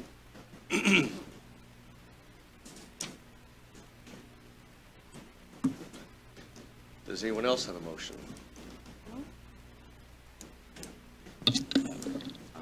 I could try to make Marie's motion for her. Thank you. I believe what Marie, the motion that would be appropriate to review and discuss is that we would accept the 2022 proposed budget from the Budget Committee with a 4.75% pay per salary ordinance, amended in the 4.75% salary ordinance. So you're reducing the appropriation amount? Yeah, by 25, but, and it would Not be. 25%. But no, by 25%, but my calculations, it would be a reduction of $84,000, according to the numbers that we have here on the 3, 4s, and 5s. I took the 334,356 times 0.75 instead of times 1, and I got $250,017. So that would be the motion. So the number would be, it would be reduced to below 71,296,000 from the original. I'm just trying to encapsulate that.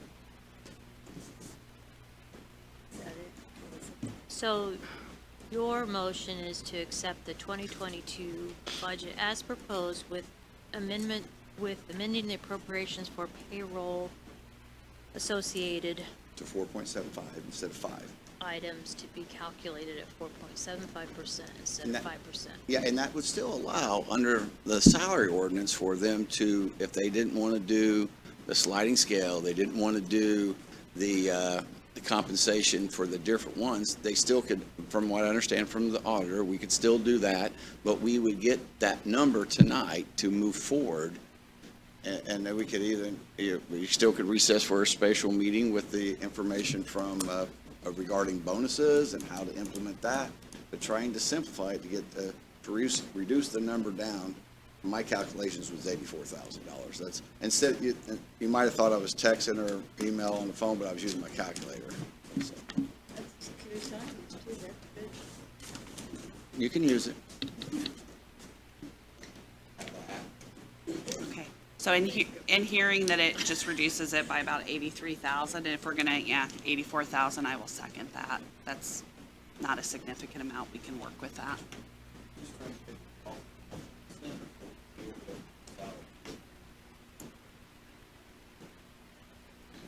So is everybody clear on where we're at? So we're gonna cut about 83,000, give or take, So and we can still revisit the stuff. we've gone back and forth quite a bit. We have a motion on the floor. Is there a second? I second it. I'm sorry, I missed it. So there's a motion on the floor by Councilman Thacker, second by Councilwoman Thies. We can offer this time for more discussion. As he said, it would be a reduction of roughly, just say 84,000. Just, it's probably fair, just for a round number. So any vote to support this essentially means you're in agreement with 2, 3s, and 4s. And then any sliding scale, salary, additional employees is something that could be hashed out when it comes time to adopt the salary ordinance. Does everybody understand that? And from my understanding as well, that would allow us, if we wanted to do more funding for the jailers or what the sheriffs need for the jail, you have that money in there, but we would just have to appropriate that under the ones. Right. And I think it's probably important, we've talked about several things here, but I think it's probably important for maybe the sheriff to work with the auditor's office to develop what that number may look like for any increase, and just so we kind of have an idea of what that would look like with the increased rate of pay and FICA and PERF and all those things. I think it's maybe important to see that too. See if that's something we can capture within this. I don't know that it would be, but just for discussion point. Yes, Councilman Wilson? I would just like to reiterate that, for me personally, there are more issues with the 2022 budget than just the salary. And so, that's it.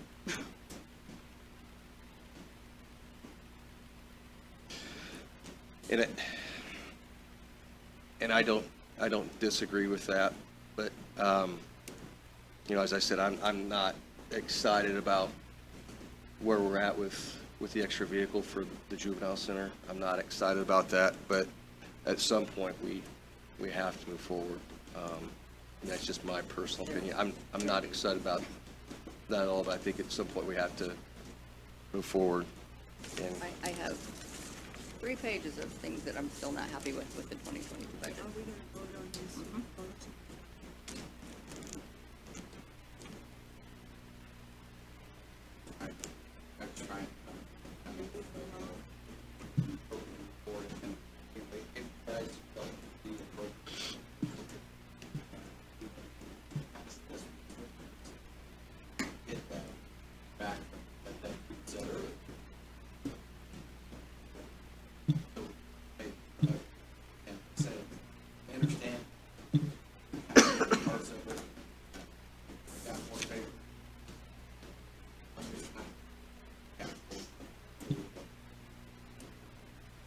Sure.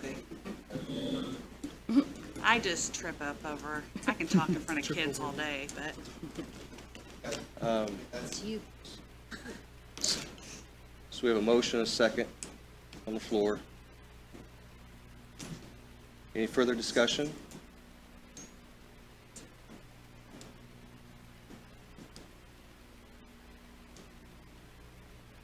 Anything? He's asking. Yeah, I'm just. Councilman Norris, did you need anything clarified before this goes to vote? Okay. All right, Mr. Auditor, we have a motion and a second. Can we roll call vote, please? Mr. Thacker, Aye. Mr. Norris,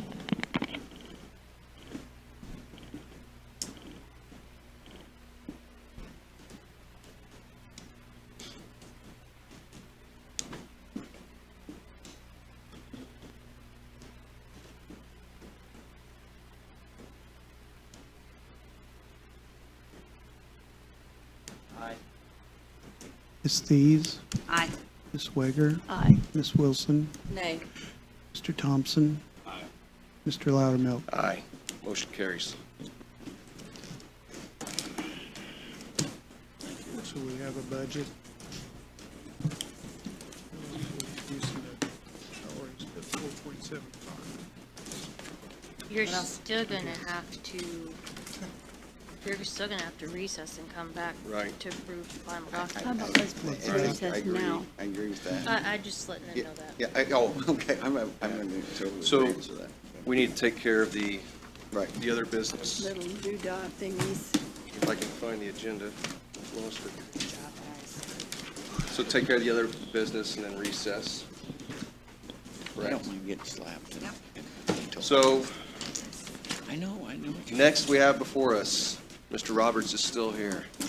He's asleep. You want me to wake him up? Additional appropriation, We're all gonna owe him. 2021-25, ROC 2021-43, prosecutor trials and investigations. And he went into great detail about this at a Sunshine meeting. I think he covered it very well. but he's always happy to answer any questions. And I will just provide an update. I did check again, and the special prosecutor petition that we discussed still has not been resolved yet, so. Thank you, sir. Make a motion, we adopt it as presented. Thank you. Second. Motion from Councilman Thacker, second from Councilman Wager. Any questions? Having none, I'd ask for roll call vote, please. Mr. Thacker, Aye. Mr. Norris, Aye. Steves, Aye. Ms. Weger, Aye. Ms. Wilson, Aye. Mr. Thompson, Mr. Loudermilk. Aye, motion carries. Thank you for your time and patience. Absolutely, thank you. It was your comments that won me over.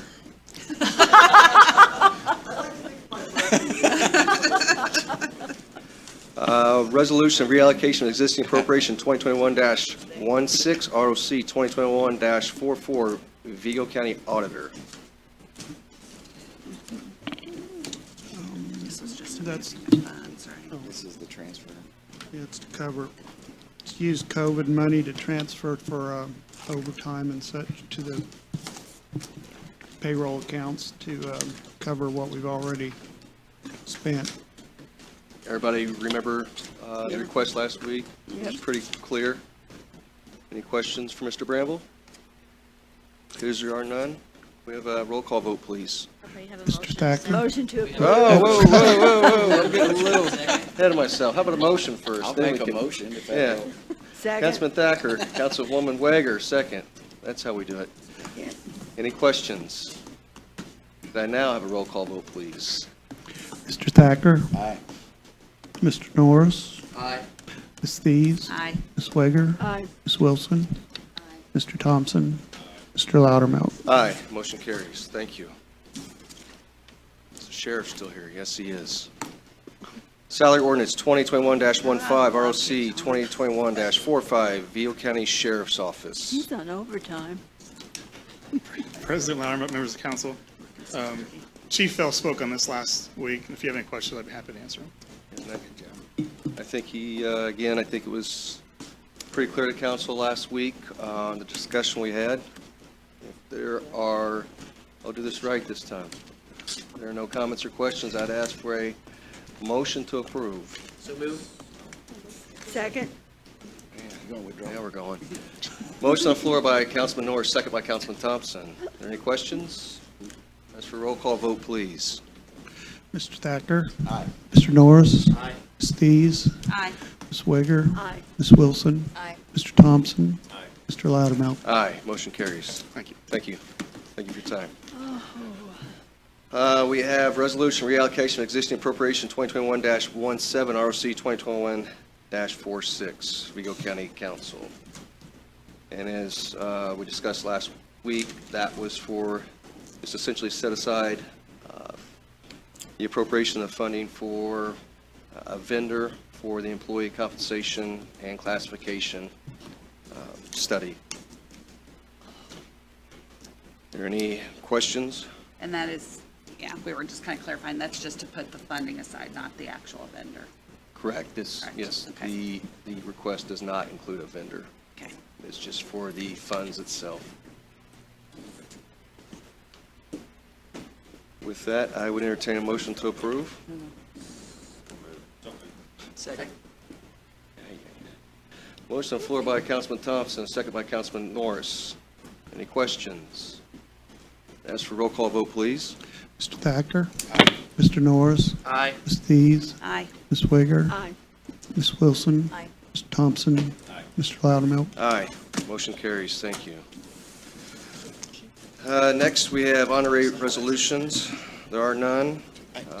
Resolutions relating to fiscal policies of the council. It's not, you said we don't have that, they have to be on the agenda. There are none. Appointments, there are none. So rather than adjourn, we would have to recess. Till.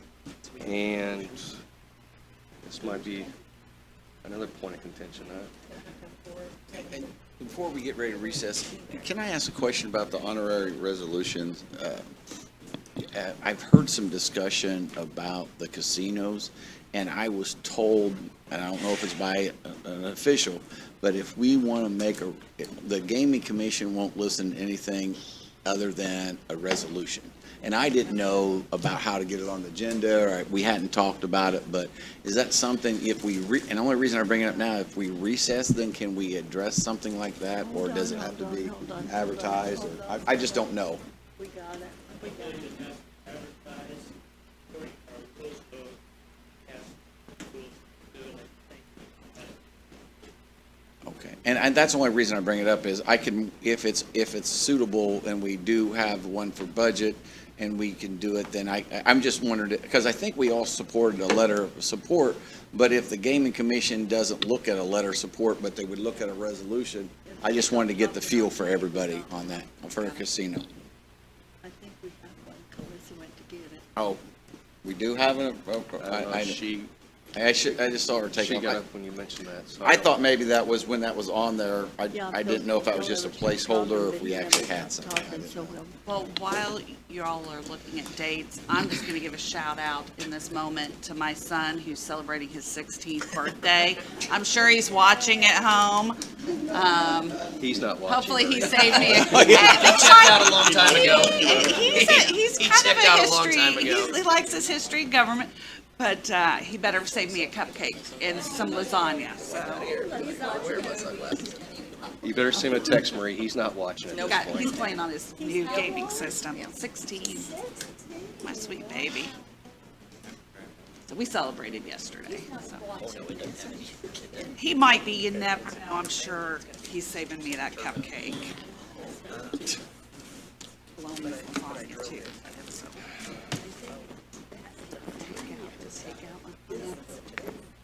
There better be some lasagna left.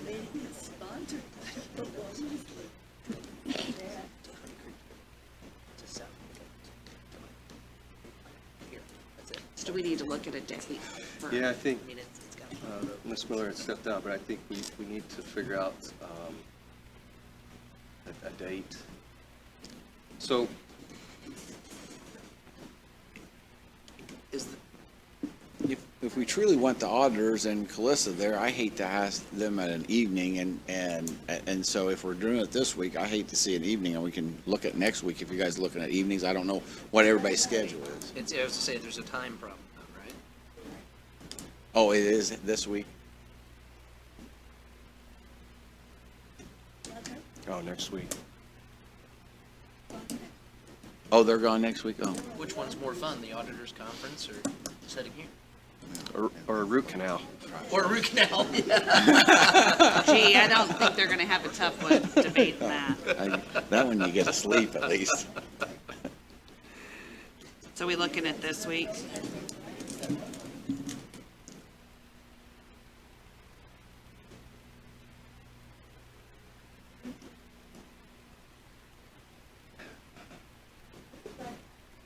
No, you don't want to do that. It's a drag. Me personally, I'm not available Friday. I'm not either. I don't know that How about I just say I'm not either? Thursday or This would be Monday. cool. Monday maybe Monday, better. give you guys I was time to supposed do to whatever be you in need to do. Denver. I was gonna go down and work on my farm. This Supposed to be in Denver. Monday. Yeah, I was supposed to, and I canceled my flight. You sure you're gonna get that? Does Monday the Yeah, that's 18th, what how you does that said. look for everyone? I can juggle, but I mean, it's up to you guys.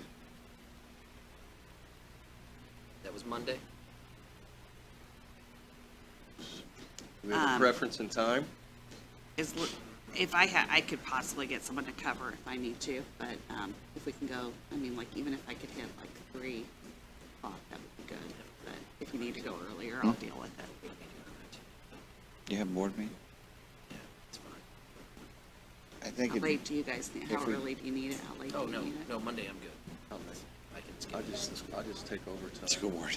You need to go to that. Take time off. No,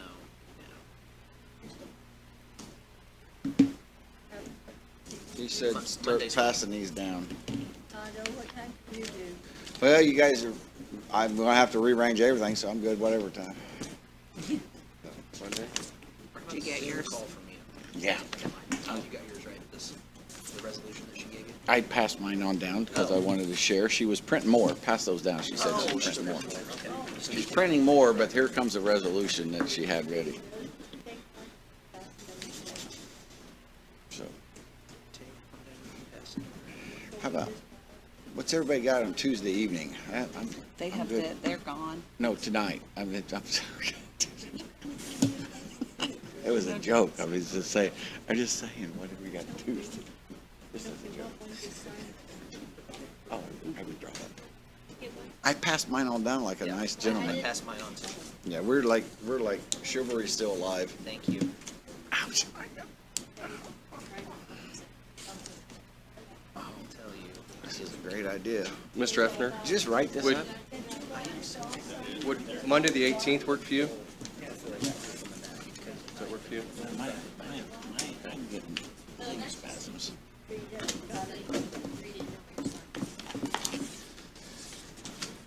Do we have to So what pass it date are we here? looking at, Well, President? let's back up a little bit Okay. before we get to the recess and the date. So going back to honorary resolutions, as Councilman Thacker had mentioned,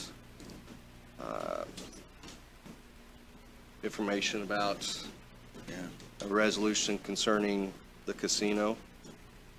And Calissa had printed off a document, looks like essentially a one-page content document, and the second page is a signature page for council and the auditor. At the top of the first page says Resolution 2021-15. I'll just offer time for everyone to read it. I'm good. Then we can discuss it from there. Does the auditor have a copy as well? Just make sure for the record. Is that really his name, Greg Small? I gave,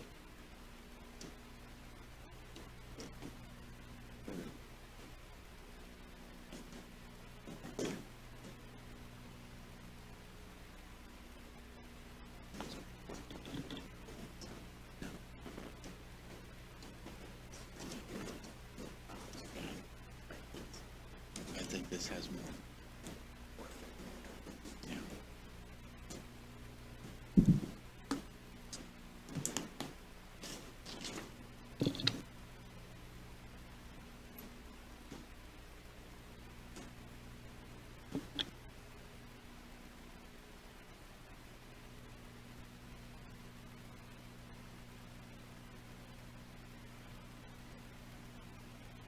Karen, can you send two for signature? I'll give you another one, send two for signatures. I mean, I can give you Bob's, he's already seen it.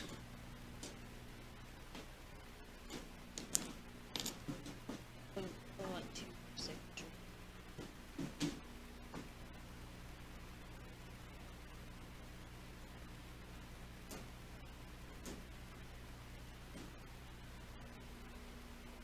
Well, it wrote on my desk today, and my note got shoved aside.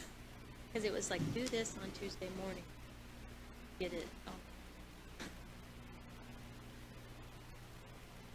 So luckily, one of us still got it all.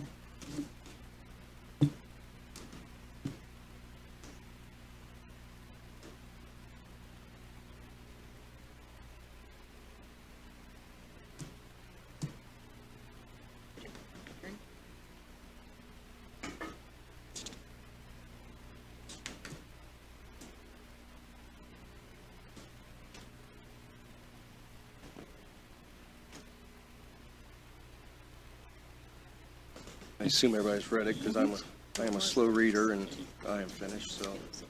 I'll offer this time for questions, comments, thoughts about what you were presented.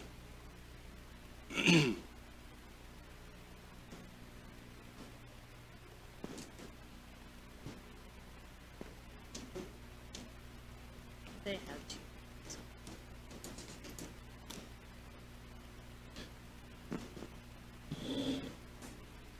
Does everybody understand the contents of the resolution?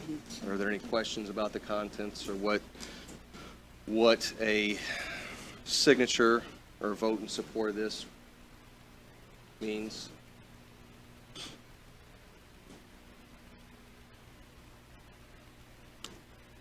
Does anybody have any?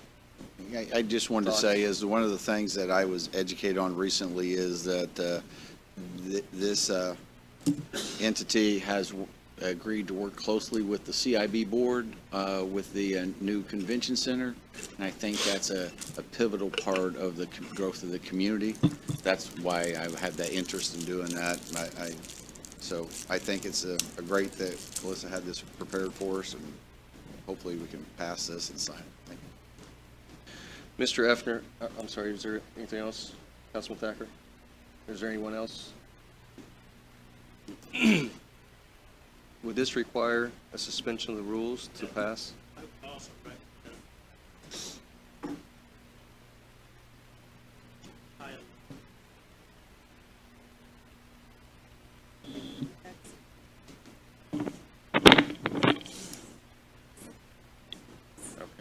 But those are resolutions for reallocations. Oh, you've got them all? You need me to go print it with the, So the resolution is 18. So we'd have to In regard to this, read the bold at the top, is that what you're? So, first of all, excuse me, apologize. First of all, I'll read the resolution as was pointed out. It should be Resolution 2021-18. It's a resolution of the Vigo County Council conveying to the Indiana Gaming Commission its support for the application of HR Terre LLC to receive the license to operate an inland casino in Vigo County, Indiana.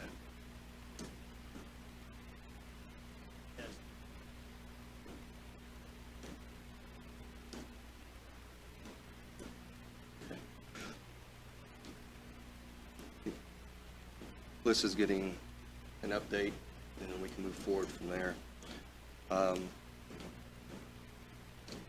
Any questions about the suspension rules and how that occurs? We need to do that as two separate issues. So once we get the updated information, then we can have a motion and a second to suspend the rules, which would have to be unanimous. And then we could have a motion on the document before us. And then once we complete that, in order to recess, we'll discuss that after, we'd have to reinstate the rules. There's a couple layers here. Is everybody, it's the first time we've had to do that as this body, so I know it can be kind of confusing. Learning a lot tonight. Yeah. It's good stuff. Government in action. Mr. Effner?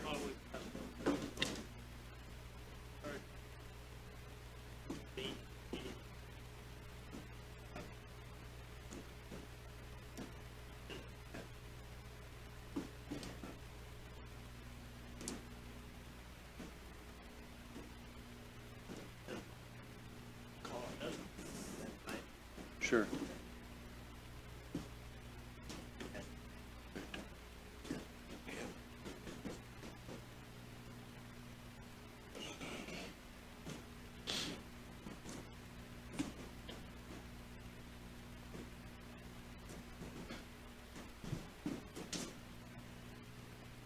Is everyone clear on that as well? So we have before us, excuse me, Resolution 2021-18. The auditor's office has the corrected information for Resolution 2021-18. Any discussion? Any thoughts? If the council would like to act on that tonight, it would require a suspension of the rules, and as I stated earlier, a unanimous vote to approve the suspension of the rules? So we have a motion on the floor by Councilwoman Wilson to suspend the rules, Second. second by Councilwoman Wager. Any questions? And as for roll call vote, please. Mr. Thacker, Aye. Mr. Norris, Aye. Ms. Thies, Aye. Ms. Wigger, Ms. Wilson. Aye. Mr. Thompson. Aye. Mr. Loudermilk. Aye. Motion carries, the rules are suspended. So at this time, we could have a motion regarding the resolution 2021-18. I move that we approve resolution 2021-18 as presented to the council. Second. So we have a motion on the floor by Councilwoman Wilson to approve resolution 2021-18, a second by Councilman Norris. Any questions? Comments? Appears there are none. And as for roll call vote, please. Mr. Thacker, Aye. Mr. Norris, Aye. Ms. Thies, Aye. Ms. Wigger, Ms. Wilson. Aye. Mr. Thompson. Aye. Mr. Loudermilk. Aye. Motion carries. Thank you. So now we need to reinstate the rules. I move that we reinstate the rule. Second. Motion on the floor to reinstate rules by Councilwoman Wilson, a second by Councilwoman Thies. As for roll call vote, please. Mr. Thacker, Mr. Norris, Aye. Ms. Thies, Aye. Ms. Wigger, Ms. Wilson. Aye. Mr. Thompson. Aye. Mr. Loudermilk. Aye. Motion carries. Rules are reinstated. Resolutions relating to fiscal policies of the council, there are none. Appointments, there are none. So now is the time where we would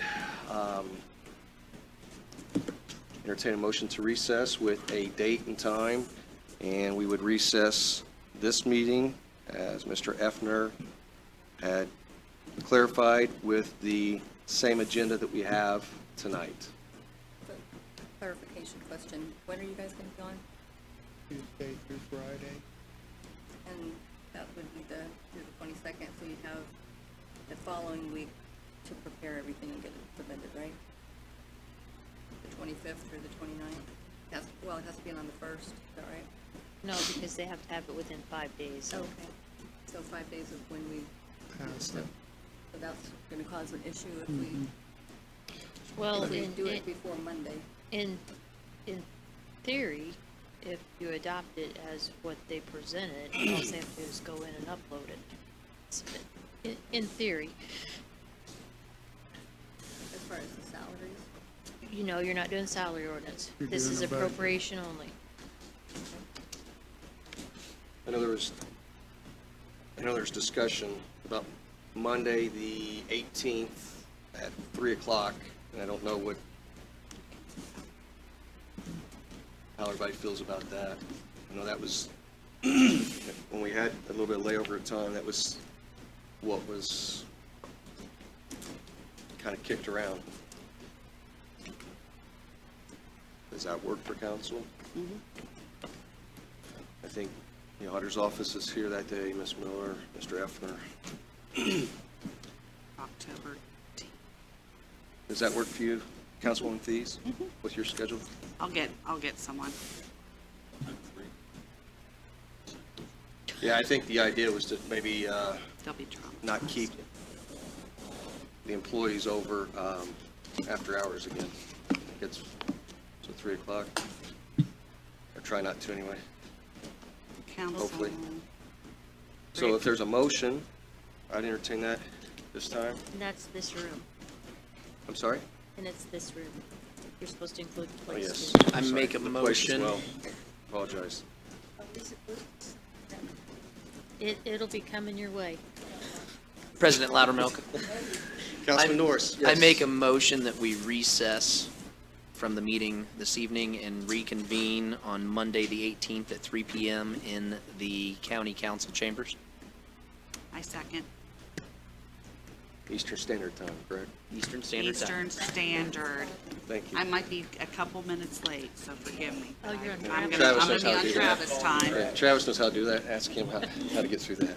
So a motion on the floor by Councilman Norris, second by Councilwoman Thies. Any questions? Appears to be none. I'd ask for roll call vote, please, on the recess. Mr. Thacker. Aye. Mr. Norris. Aye. Ms. Thies. Aye. Ms. Swigger. Ms. Wilson. Aye. Mr. Thompson. Aye. Mr. Loudermilk.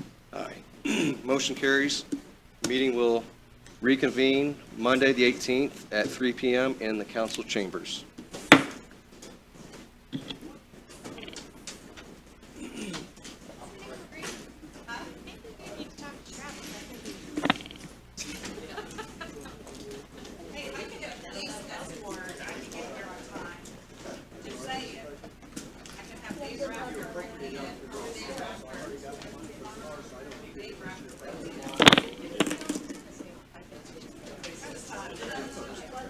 Oh, was it?